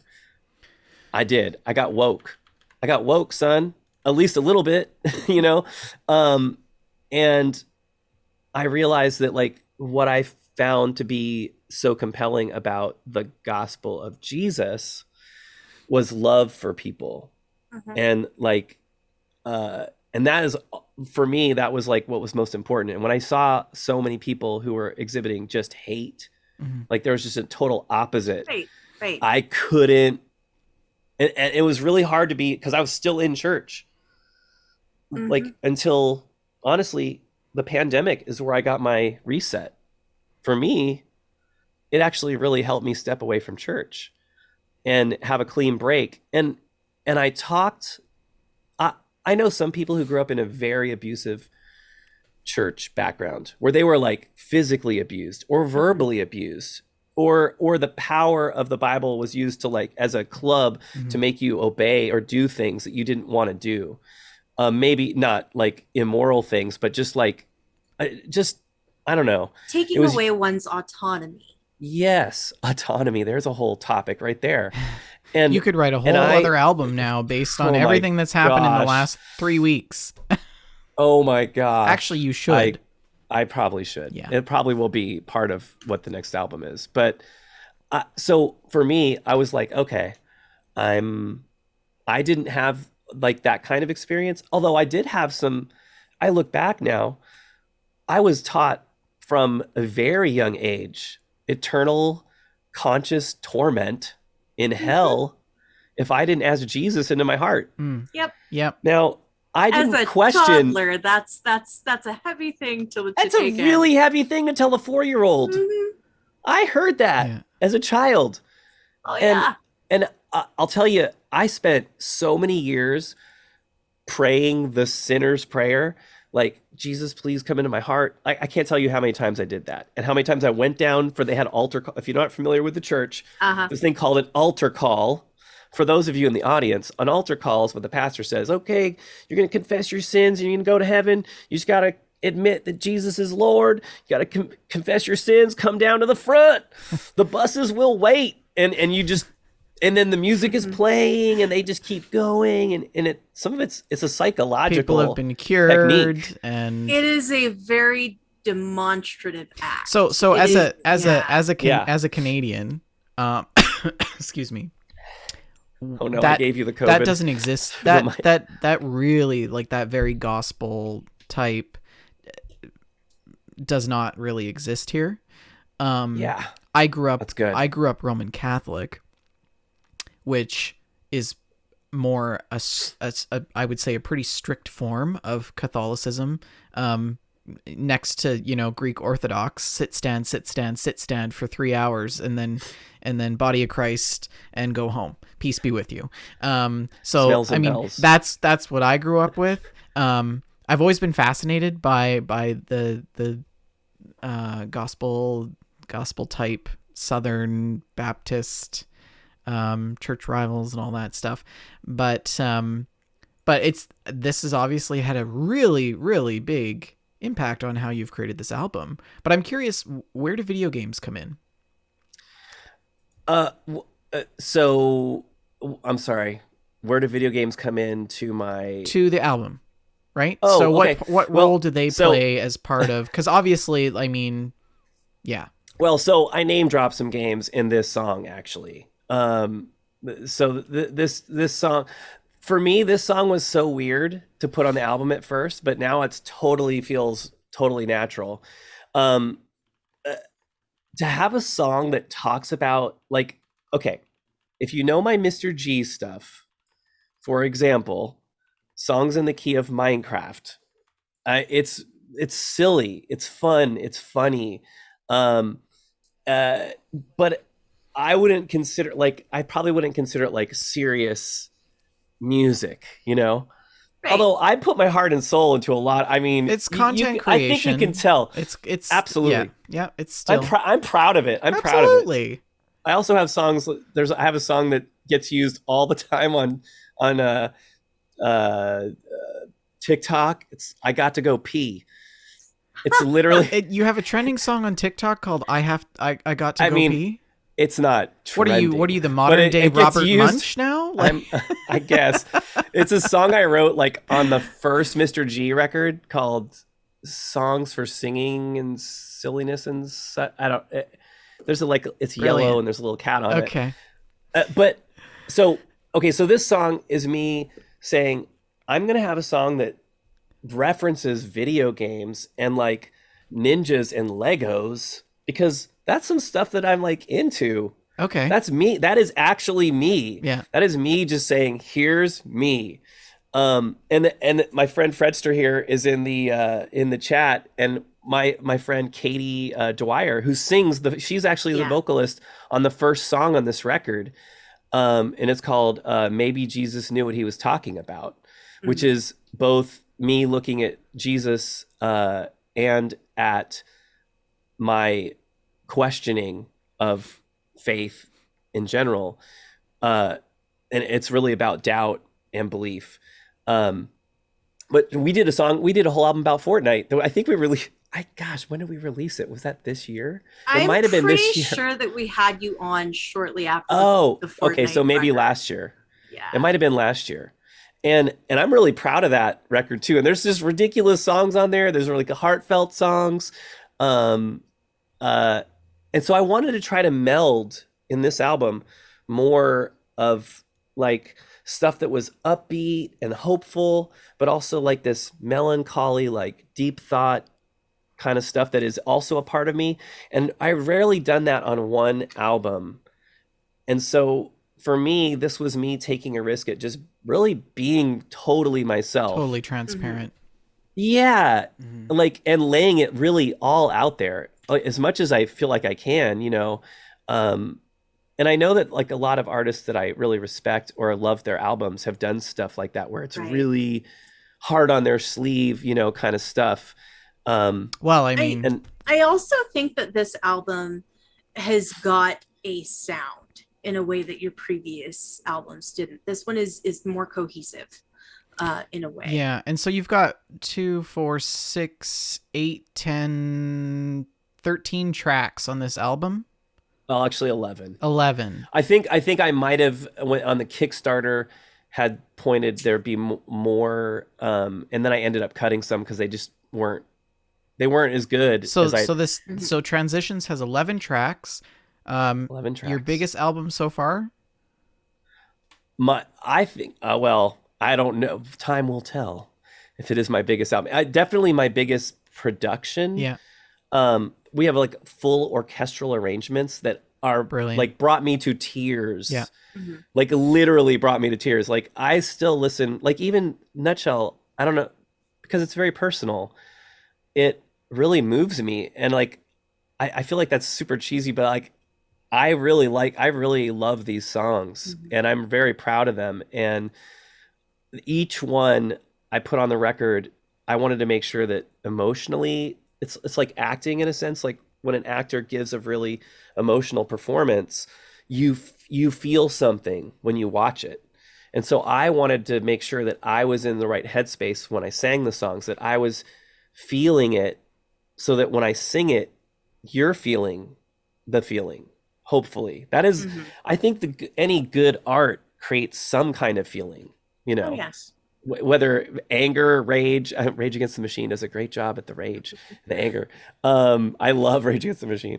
And probably because of that very reason, it's just primal and it's like true. It elicits a response. Yeah. It elicits a response, you know, it elicits a response. So I think the goal of my record is just to be transparent and honest, because I feel more whole as a person by be able to do that, be able to just be who I am, a little bit nerdy, a little bit philosophically, a little bit rock, a little bit upbeat, optimistic. I'm Just generally optimistic real person. It's real. Yeah. And I wanted all that to be there. Like we spent the last 2.5 years losing people and fighting with people and going to the store and watching people fight with each other. And, you know, it's been a lot in the last couple of years. So oh my gosh, I'm really excited to listen to your album. Really excited. And there's one song on there that's literally just about that. It's called Cats and Dogs. And also we have this cute little pin. Oh, I love it. That you can get. It's a little like the luck cat and the it's like the winky luck Corgi. cat. Yeah. And the artist that helped me design this is a local, her name's Amanda Lee, and she helped design like all my merch and helped actually lay out my album. Like lay out all the text and put together the actual CD. The graphic So, design. yeah. There's a song called Cats and Dogs, which every time I play it live, people they love this song. I really like this song too. That's why I put it on the album. But it's about, I wrote it in the middle of like the Democratic Republican meltdown that was going on, you know, like in that transition between, I think at the end of Trump's presidency and Biden coming up and me just being like, ugh, I don't like this tension. Yeah. But I feel that I need to be involved in this tension in some way, but I don't love it. And I work with people who I love who have very different opinions than me. And I still love those people, but I've let them know how I feel. And I think because they know me and they know that I care about them, they will hear things from me that they might not hear or might not care to hear online from somebody on Facebook. So Cats and Dogs is kind of like basically about coexisting, you know, with people that you are different from. It's pretty like obvious metaphor. What were some of the challenges that you had to go through when you were creating this album? Is that like a loaded question? That's a loaded question. everybody has challenges making any creative Right. project. Right. As a creative person, sometimes deadlines are hard. I find deadlines to be amazing motivators for me. I don't do things without a deadline. So having a Kickstarter for me is a way to like keep me accountable for finishing it. I finished probably 1,000+ songs at this point in my life that I've recorded. Um, I have released a handful of those songs. Um, and so one of the challenges was one, just coordinating like with different people that were going to be on it. Um, Another thing was, well, my dad collapsed this year on January 6th. He collapsed from a UTI. I've probably related to his cancer in some way. And he hasn't been out of bed since. So that was like, I was sort of like, oh shoot, I was just going to the hospital and visiting him, and like there was a lot of uncertainty, like if he was even going to make it. That was one of the transitions I was talking about too. My dad, just life to death Right. transition, Yeah. you know, like that life happens, like that's part of life. And so that was something that I was facing for the first time in my immediate family, where I'm losing, but he is going to die. I've come to that acceptance, you know, I know it's going to happen. And I've had a lot of chance to connect with him and talk with him and share with him. So I feel like I've had, and he's not gone yet. So who knows, you know, he could be around for a long time, but right now he's subsisting on like 300 calories a day. So I don't know how long you can go like that, you know, but he's happy. He's so glad to be at home with my mom, It's and my quality, mom's so happy not that quantity, he's there. right? The quality is so much better than being in the hospital or nursing home. I know I'm there are glad great that you're nursing able to care homes. for him at home. So this Yeah. this album has huge, like it's gonna be, it's special to you forever. Oh yeah. Yeah. And a lot of the making of it was, the challenge was kind of getting through like just life, personal challenge things that everyone has, you know, but like also trying to like be consistent and keep working Yeah. a little bit at a time, just with whatever energy I could give when I could give it. Yeah. So I just planned times. I had spring break as a teacher. So spring break week, I like did a whole lot of work, and I had Christmas vacation where I had a 2-week period. I did a lot of recording during that Christmas vacation, and I just like dedicated days to like, I'm going to finish this song today. I'm just going to get it done. And I'm going to finish this song on Wednesday. And, you know, some of that stuff could happen. Some of life interferes at times, but I'm pretty good at having checklists. I had a big whiteboard with just like every song, and it's like, it would say bass, drums, guitar, Yeah. vocals. Yeah. And I just, it was very satisfying to go through and just physically I went and bought a whiteboard from a guy in an IKEA parking lot off of like Facebook Marketplace, so I could have a physical thing to like, I just like physical. I'm the check same. mark. I am the it's so- Checklists are I- wonderful. Yes. I love checklists. So that helps me. It motivates me to like get the little gold stars Yeah. You filled in or see whatever your as a progress kid. in real time. Yeah. Yeah. So I like that. Right. So that helps motivate me through whatever challenges. But yeah, I mean, I think that's probably one of the bigger things, and just yeah,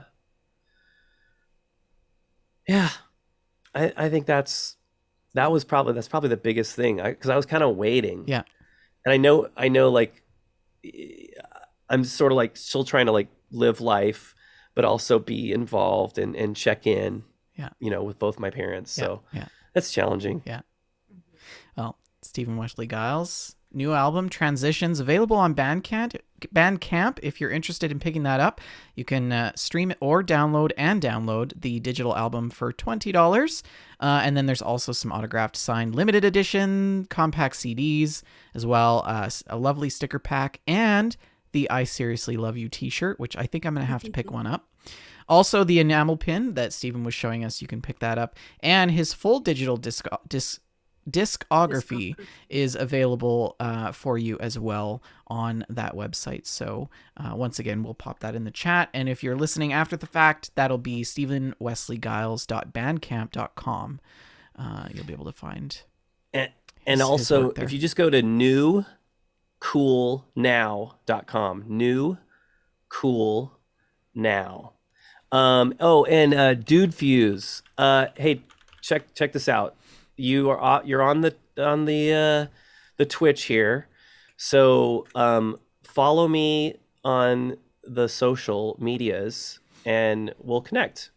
I'd love to talk with you Yeah, sometime. so that was my next question. How can people connect with you? So you're on Twitter at Mr. G Fun.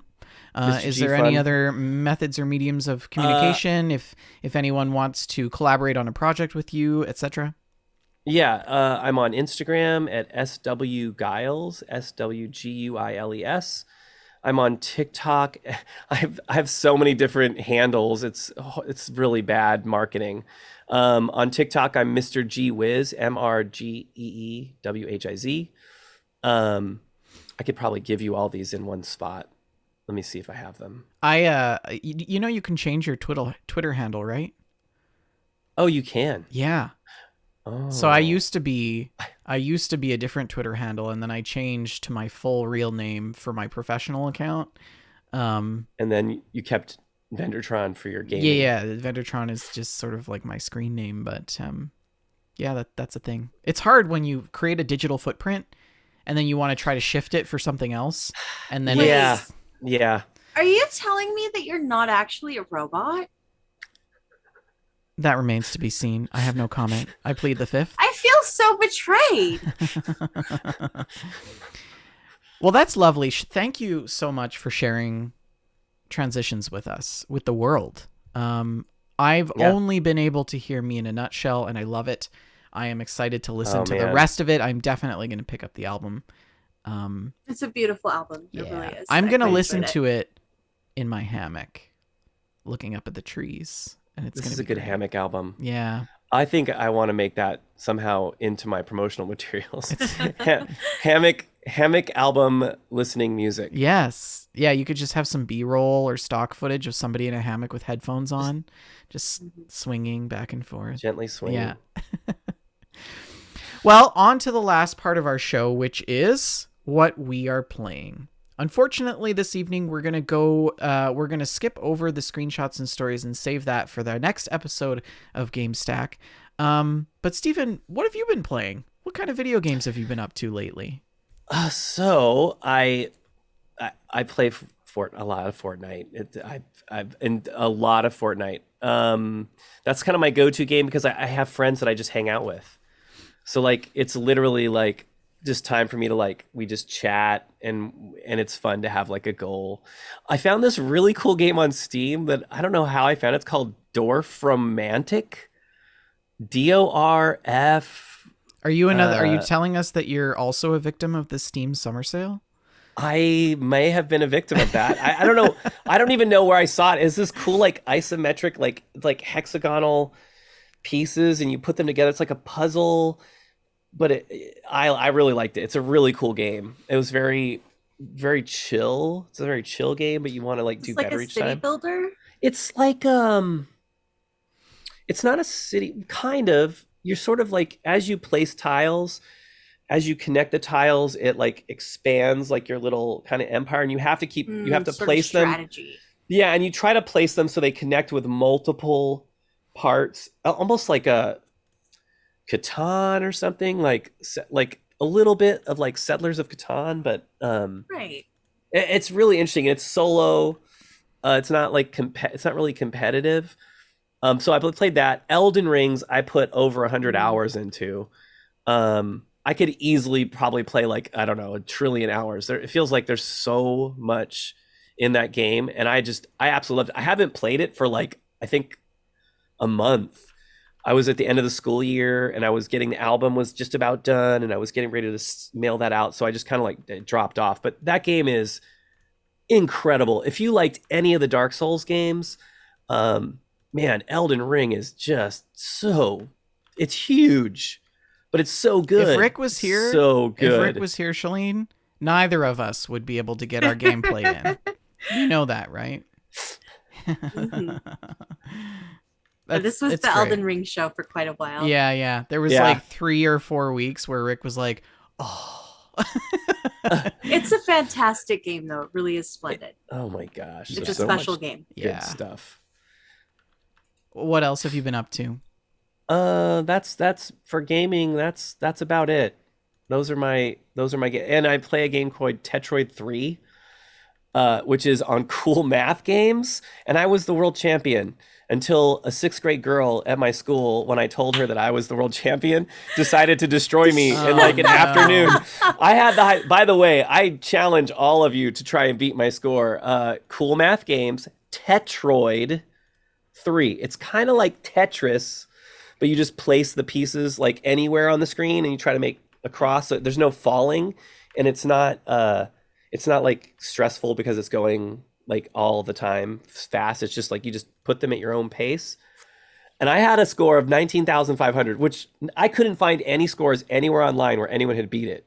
In fact, I think the only video that says there's a high score for it is my video. Brilliant. But there's a sixth grade girl who destroyed my score by so much that I lost the will. That's great. That I lost the will to play anymore. It's So good. Tetroid 3 is the other game that every once in a while I revisit, but then just walk away because I'll never be as good as a sixth grade girl who destroyed me. Oh, this is addictive. This is gonna destroy my life. Well, Shalene, I managed to get Jess to get home in time before the show this evening to show you all of the things that we've been doing in Satisfactory. Yes. So the last couple of times on the show, I've been talking about Satisfactory. It's taken over my life. Satisfactory is this game where you build factories and you try to be as productive as possible, building assembly lines and assemblers and manufacturers and blenders and nuclear pasta and it's like yeah. But we decided to, so this picture that you're seeing here is a picture of our most recent edition, which we're super proud of. We built a pergola. It's a basic steel structure, but in the background you can see our main plant. And on the roof there's a bunch of lights up there. Those lights, it's actually a skate park. So the little factory carts that we rip around in, we have like a skate park on the roof and we just like go off jumps and stuff. But, so this is the pergola that we built, and, oh, that's not the image that I'm looking for. Let me see here. Yeah, so this is the inside, and, it's like really fancy. And this is, Do you hand build? Do you build all of this like one piece at a time kind of well, thing? like you see these squares on the floor, that's like one, Yeah. that's one piece that you place. Oh my gosh. And the lights, That's awesome. the lights are all individually placed. And then of course we have an electrical grid that runs the whole factory. The factory is run off of several crude and pure oil nodes that are running an entire factory of like, I think we're in the hundreds now of oil refineries. Over on the other side of the map, there's like, we call it like Mordor because it's just oil factories and smoke as far as the eye can see. It's so terrible. Wow. Destroying the earth. But this is a top down from the other side of our factory, of the pergola, and just a different perspective. But yeah, it's been a lot of fun. We have some employees. We have this little friend that showed up. He's like kind of like an elephant alien thing. His name is Jonathan. He runs the concrete department. And then we have an elephant alien. we have named another Jonathan. yeah, there's another one that came in, except we don't have a name for him. We just call him the new guy. So but yeah, Satisfactory's been lots of fun. I did play Sea of Thieves with Callie and Kit, which was lots of fun. But I also got back into Microsoft Flight Sim. As you know, I've had my Bravo throttle quadrant replaced, and it's now working. So I did a flight over the Galapagos Islands, and it was so relaxing. This was just like on a Saturday morning. I made my coffee. I hopped in this little biprop plane, and I flew over the Galapagos. I did a complete circle, and these are just some of the images. It was so beautiful. It was just so beautiful. That is lovely. Yeah. I also got Deep Rock Galactic on the Steam Summer Sale, which is actually surprisingly so much fun. Rick was I remember Rick talking Rick about was this right. one. It's a lot of fun. You're basically dwarves, and you've got to like go onto planets, and you've got to mine, and you've got to fight bad things that jump out at you, and you've got these missions where you've got to go in and you've got to collect a certain amount of resources. First impressions of the game, the tutorial is really good. The tutorial is very thorough and easy to follow along. This game has the best video game lobby I have ever seen in a video game. It's brilliant. So this is the lobby here. You basically wake up in your little pod, and in your pod, you've got a couple of desks. One is a computer that's for character creation, and then there's another one on the other side for like some other modifications. I haven't fully explored it. But then you walk out into this very like cyberpunk, Outer Worlds-esque marketplace sort of lobby with all these different kiosks and lighting, as you can see. And it's very like you're on a spaceship basically. But it's very homey. It feels very comfortable and safe. There's in the back, I don't know if you can see, but in the back there's like a little palm tree. It's actually a blow up palm tree that you can slap. And it's actually also the entrance to the bar, which is a tiki tropical themed bar that is run by a tiny floating robot named Lloyd. Aww. And he will serve you beer and all kinds of things. And he also has a tip jar, and you can tip him. And he's adorable, and he makes little noises, and it's really great. You can play as a driller, a gunner, a scout, or an engineer. When Jess and I played as a scout. She played as the gunner, I think. Obviously, the gunner is there to protect people and fight the baddies. The scout really sort of looks ahead and has most of the light gear that you need, like the lighting to light up the caves for where you're mining. Engineers obviously build structures so that you can mine different things. And then the driller is sort of self-explanatory. But does this require multiplayer? It's a 4-person multiplayer game. So you can have a team of 4 individuals, But can you play by yourself if you choose to? Yes, yeah. I've played actually quite a few solo sessions. When you play a solo session, you get a little robot that comes along with you that helps you fight, and it also revives you if you get knocked down. But you also have, in every instance, a little robot pack mule named Mully, who is basically your robot donkey. He's the one that you actually dump all of your minerals into when your bucket gets full.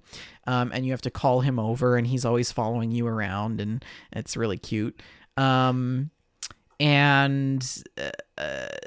know, it's kind of tricky. You can get lost in some of the mines. Like Jess and I got lost the other night for about 30 minutes. We couldn't find our way out. We didn't know which way to go, and it was kind of scary, but yeah, the lobby's really great. There's also a little mini game where you can play like basketball. Like you got to throw you got to kick a bin into like a ring of fire or something, and then you get points. One of the really cool things that I seen in the lobby that I've never seen in another video game was that they actually had it was like a blackboard or like a flat screen. And on the flat screen you could engage with the flat screen, and it would connect you in and join you to their Discord community. That's really cool. And they called it in the lobby, they call it like the employees union. Like if you wanted to join the union, but it joins you to their Discord, and then you get some perks, like you get some points and some money to spend and things like that. That was really cool. I never seen that in a video game before. So that was kind of neat. This is Deep Rock Galactic. Yeah. Deep Rock Galactic. I'm super intrigued. It's very fun. I'm super intrigued. I do have another image somewhere here. Oh, it's not in my image pack. That's okay. The other game I want to talk about is Alba. And Shalene, you've heard of this. I'm looking forward to hearing more about it. Alba is this little indie game that was developed about hiking and exploring wildlife. And so you play as this character named Alba, and you visit this island. Basically, the story starts, and you're a little baby Alba on the beach with grandma and grandpa, and you have to take a picture of them with the smartphone, and that's how your journey begins. They give you this smartphone. Why grandparents would give an infant a smartphone is beyond me, but you have this little app on your smartphone that, you know, once you get through the tutorial part of it, you flash forward 10 years and you're 10 years old. And you've got the smartphone and you've got to explore the island and you've got to find all these animals. And so there's a little app on the smartphone where you can take pictures I love with the little sausage fingers holding the phone. It's so cute. So this is in the nature reserve. So the whole premise of the game is that you are sort of playing the role of a conservationist in the making. You're young, you're 10 years old, but you take it upon yourself to try to reclamate this nature reserve on the island because the mayor of the town wants to bulldoze it and put a touristy hotel on top of it instead. And so Always bulldozing crap. Why are mayors always like the that? whole purpose of the game is for you to try to lobby the townsfolk against the mayor by getting them to sign a petition, collecting trash, cleaning, restoring like old benches and birdhouses, and this little plaque here with these little pictures of the birds. These are pictures that I've taken with my smartphone to like rebuild the boards. I found you, Shalene. So I don't cute. like this is totally Shalene. She's got Okay. a little purse and she's got the fan, the Shalene fan that she pulls out every so often when she gets a little bit too warm on the show. And I was like, oh my God, this is totally Shalene. It's brilliant. And then this is Alba. I don't know if you can kind of see her. Maybe I could zoom in a little bit, but she's she's just adorable. she's Look just at her so sitting on that cute. Look rock. at her, just chilling on the rock. Chilling. Yeah. It was a really endearing game. I finished it in about 3 hours. Oh wow. Yeah, That's cool. it was very good. It is. There's something to be said for games that you can finish in a single sitting. Yeah, highly recommend. Highly recommend. The last game that I wanted to quickly share, I know that we're running a bit late, but it's called Among Trees. I just picked it up on the Steam Summer Sale. Ooh, that's on my wish list. Yeah, so you're basically a hiker in the woods and you have to build an off-grid cabin and sort of live off the land. There's 3 different modes that you can play. Basic, like easy mode, you can play a normal mode, or you can play survival. So I like that. I booted it up on my laptop at the house that I'm sitting, but it doesn't play that well. So I've got to wait until I come back here next week to play it. So anyways, that's what I've been playing. What have you been up to, Shalene? Well, aside from the last 5 minutes, I've been playing Tetroid 3 in the background. It's very Oh my gosh. I can't wait to hear your score. yes, it's very addictive. I'll share strategies. But of course, last week I had a terrible stomach flu. I was out of work like all week, so I just basically laid on the couch and read books. It's for so days weird. and days. I had this like inkling that something was wrong. Yeah, you did. And then I messaged Shalina the Blue. I'm like, something's wrong. Are you okay? And she was like, oh my God, I have this terrible stomach flu. I've sensed your distress. The connection. Yes. So I read a lot of books, and of course, this week was the end of the fiscal year, so it was horrible at my job, and it's monsoon season in New Mexico, so we've had numerous power outages. So there have been things coming between me and the video games. But I did do a little bit of Fallout homework. A couple of days over the last few weeks, I've done some of the Fallout, the season progression, which we colloquially call the homework. Yeah. There has been an update. There are new events that have been added to the game. Moonshine Jamboree is utter chaos, and it's a really good time. There's just swarms and swarms and swarms of gulpers that come and attack you while you're trying to make moonshine. There's a very snarky robot involved. So you know better than anyone that I'm a fan of snarky robots. And the other 2 new events are also really fun. Quite enjoying those. So of course, Archon is my co-op partner for Fallout, and he actually lost his power armor to a glitch. Oh And no, he was probably not very impressed by that. No, he was not a happy man. And it turns out his power armor is really important to my play style.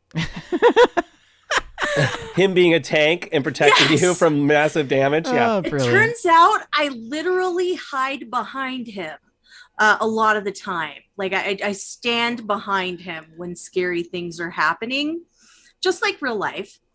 And so he didn't have his power armor, and I decided, all right, I'm gonna carry my weight this time. I'm gonna contribute to the team. Right.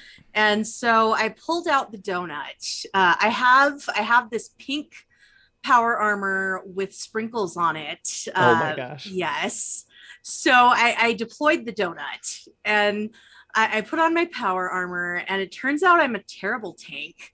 I'm also a terrible DPS. Turns out the only thing I'm really good at in this game is collecting things. So we had a bad night. We had a rough night at daily ops. It was a bad Well, time. it can't always be good, right? But his power armor did reappear in his inventory the next day. Oh, so that was that's nice. good. maybe it was That a system, nice. like it was a system-wide thing. It was really weird. He was working on filing a ticket with Bethesda support, and it came back. So, we also had another really funny glitch. We were at the Test Your Metal event, which is basically a Thunderdome situation where you join some Brotherhood of Steel guys to fight some very mashed together apocalyptic robots. And after it was over, just bloat flies started to spawn at the door of the Thunderdome area, and it was just like 20 bloat flies all at the same spot, and you'd kill them, and as soon as you killed them, another 20 would just appear there. It was so strange. I feel like somebody was doing some hacksaws at the time. It was very weird, but it was also hilarious.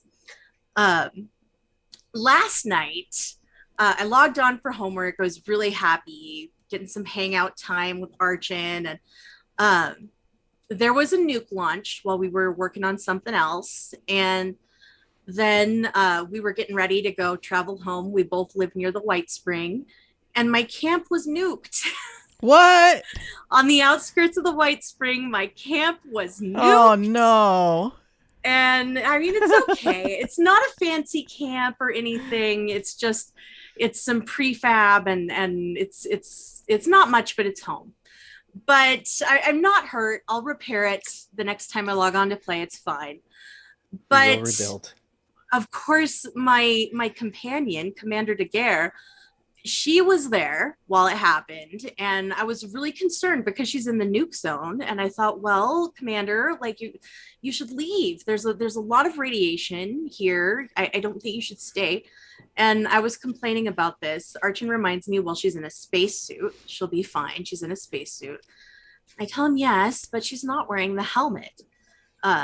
She's gonna die. And he tells me, well, put a helmet on her. Okay, this seems reasonable, right? So I go in my stash, and I have Archon watching my radiation while I'm going in my stash so that I don't die while I'm looking for the appropriate hat. And we get it worked Fashion out. kills. I get out of the stash in time, and I go to the commander, and I equip the helmet, and equipping the helmet made her take off all her clothes. What? So she's standing there in the nuke zone in her helmet and nothing else. Well, at least, at least you had a hat. Mad. At least you had a hat. I was so mad because I knew in my heart of hearts that Archon knew that was going to happen. He set me up. He says he didn't, but I suspect. I suspect that, just like blew all your clothes right off. But it was really, really funny. It was a good time. And the Mothman cultist event is back. I really like that. I think the Mothman cultists are a lot of fun. Of course, I've mentioned my checklist before of all of the plans and mods and everything that I'm trying to learn. I have made some tremendous progress on the checklist lately. Archon managed to get his hands on an extra Stimpack diffuser plan, which is very, very rare and difficult to get. And I just assumed I'd never have one. You I just thought, lucky well, duck. he has one, so I kind of have it. New Mexico's a communal property state. That's what's his is mine. But now I have my very own. So that was lovely. And yeah, I think I'll maybe log back on later tonight and repair my camp from that nuke situation. That nuke situation. So it's just like totally just a pile of rubble now? So I have 2 buildings. I've got a prefab train car because it's on the train tracks next to the White Spring, and I think it's funny to have a train car to live in. And all of my workbenches are in there. And then I have a small square home that I've built on the train tracks behind the train car. Which is the one that I've seen previously. No, you've never seen this one. Oh, it's different. Okay. It's similar. This one's themed outer space because of the alien event they had. I liked to do the theme. So it's got an outer space theme instead of being the pink one that you've been to. Okay. And there's nothing left of the house. And the train car has got the floor and like one wall. And then my vending machine, my donut vending machine is completely intact.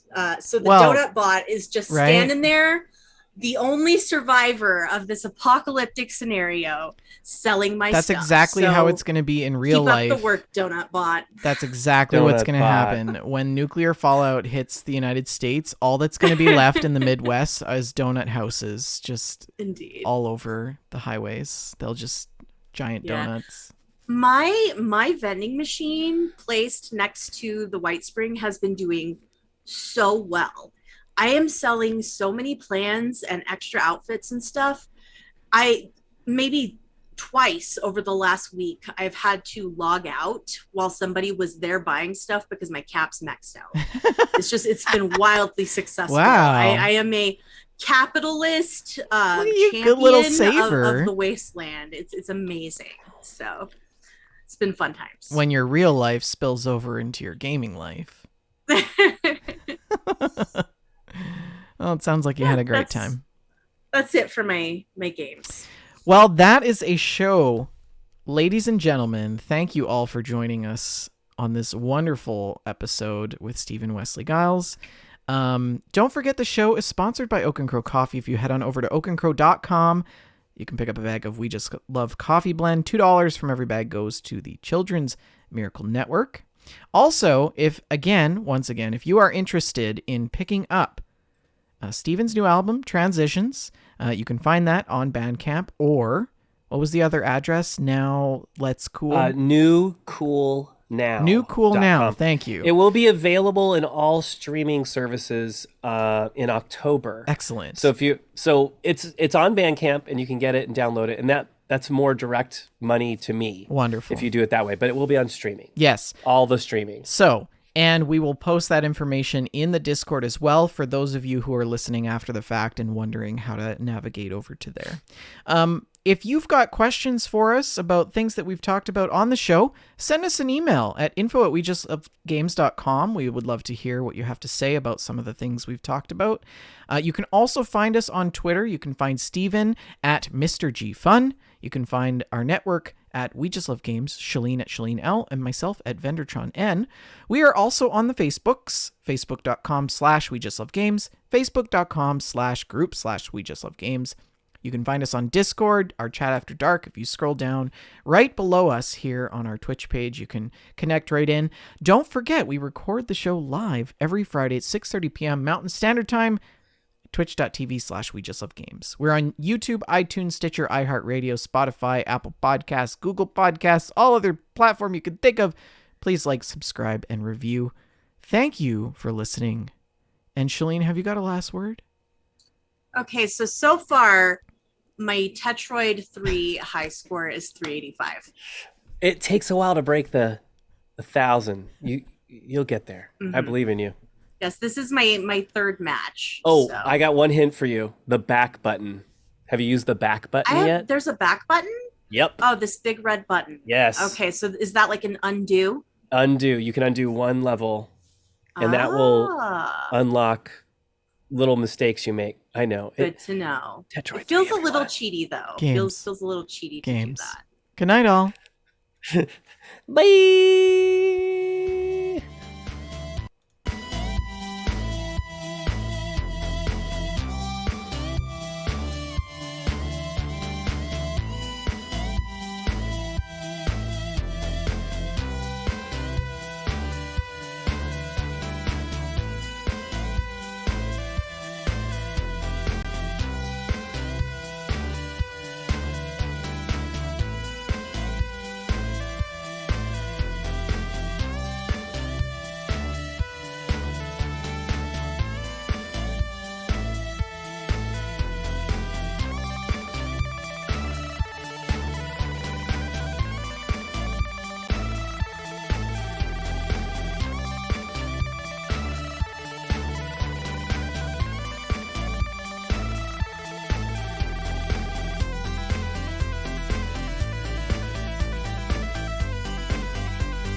This really is a very addictive little game.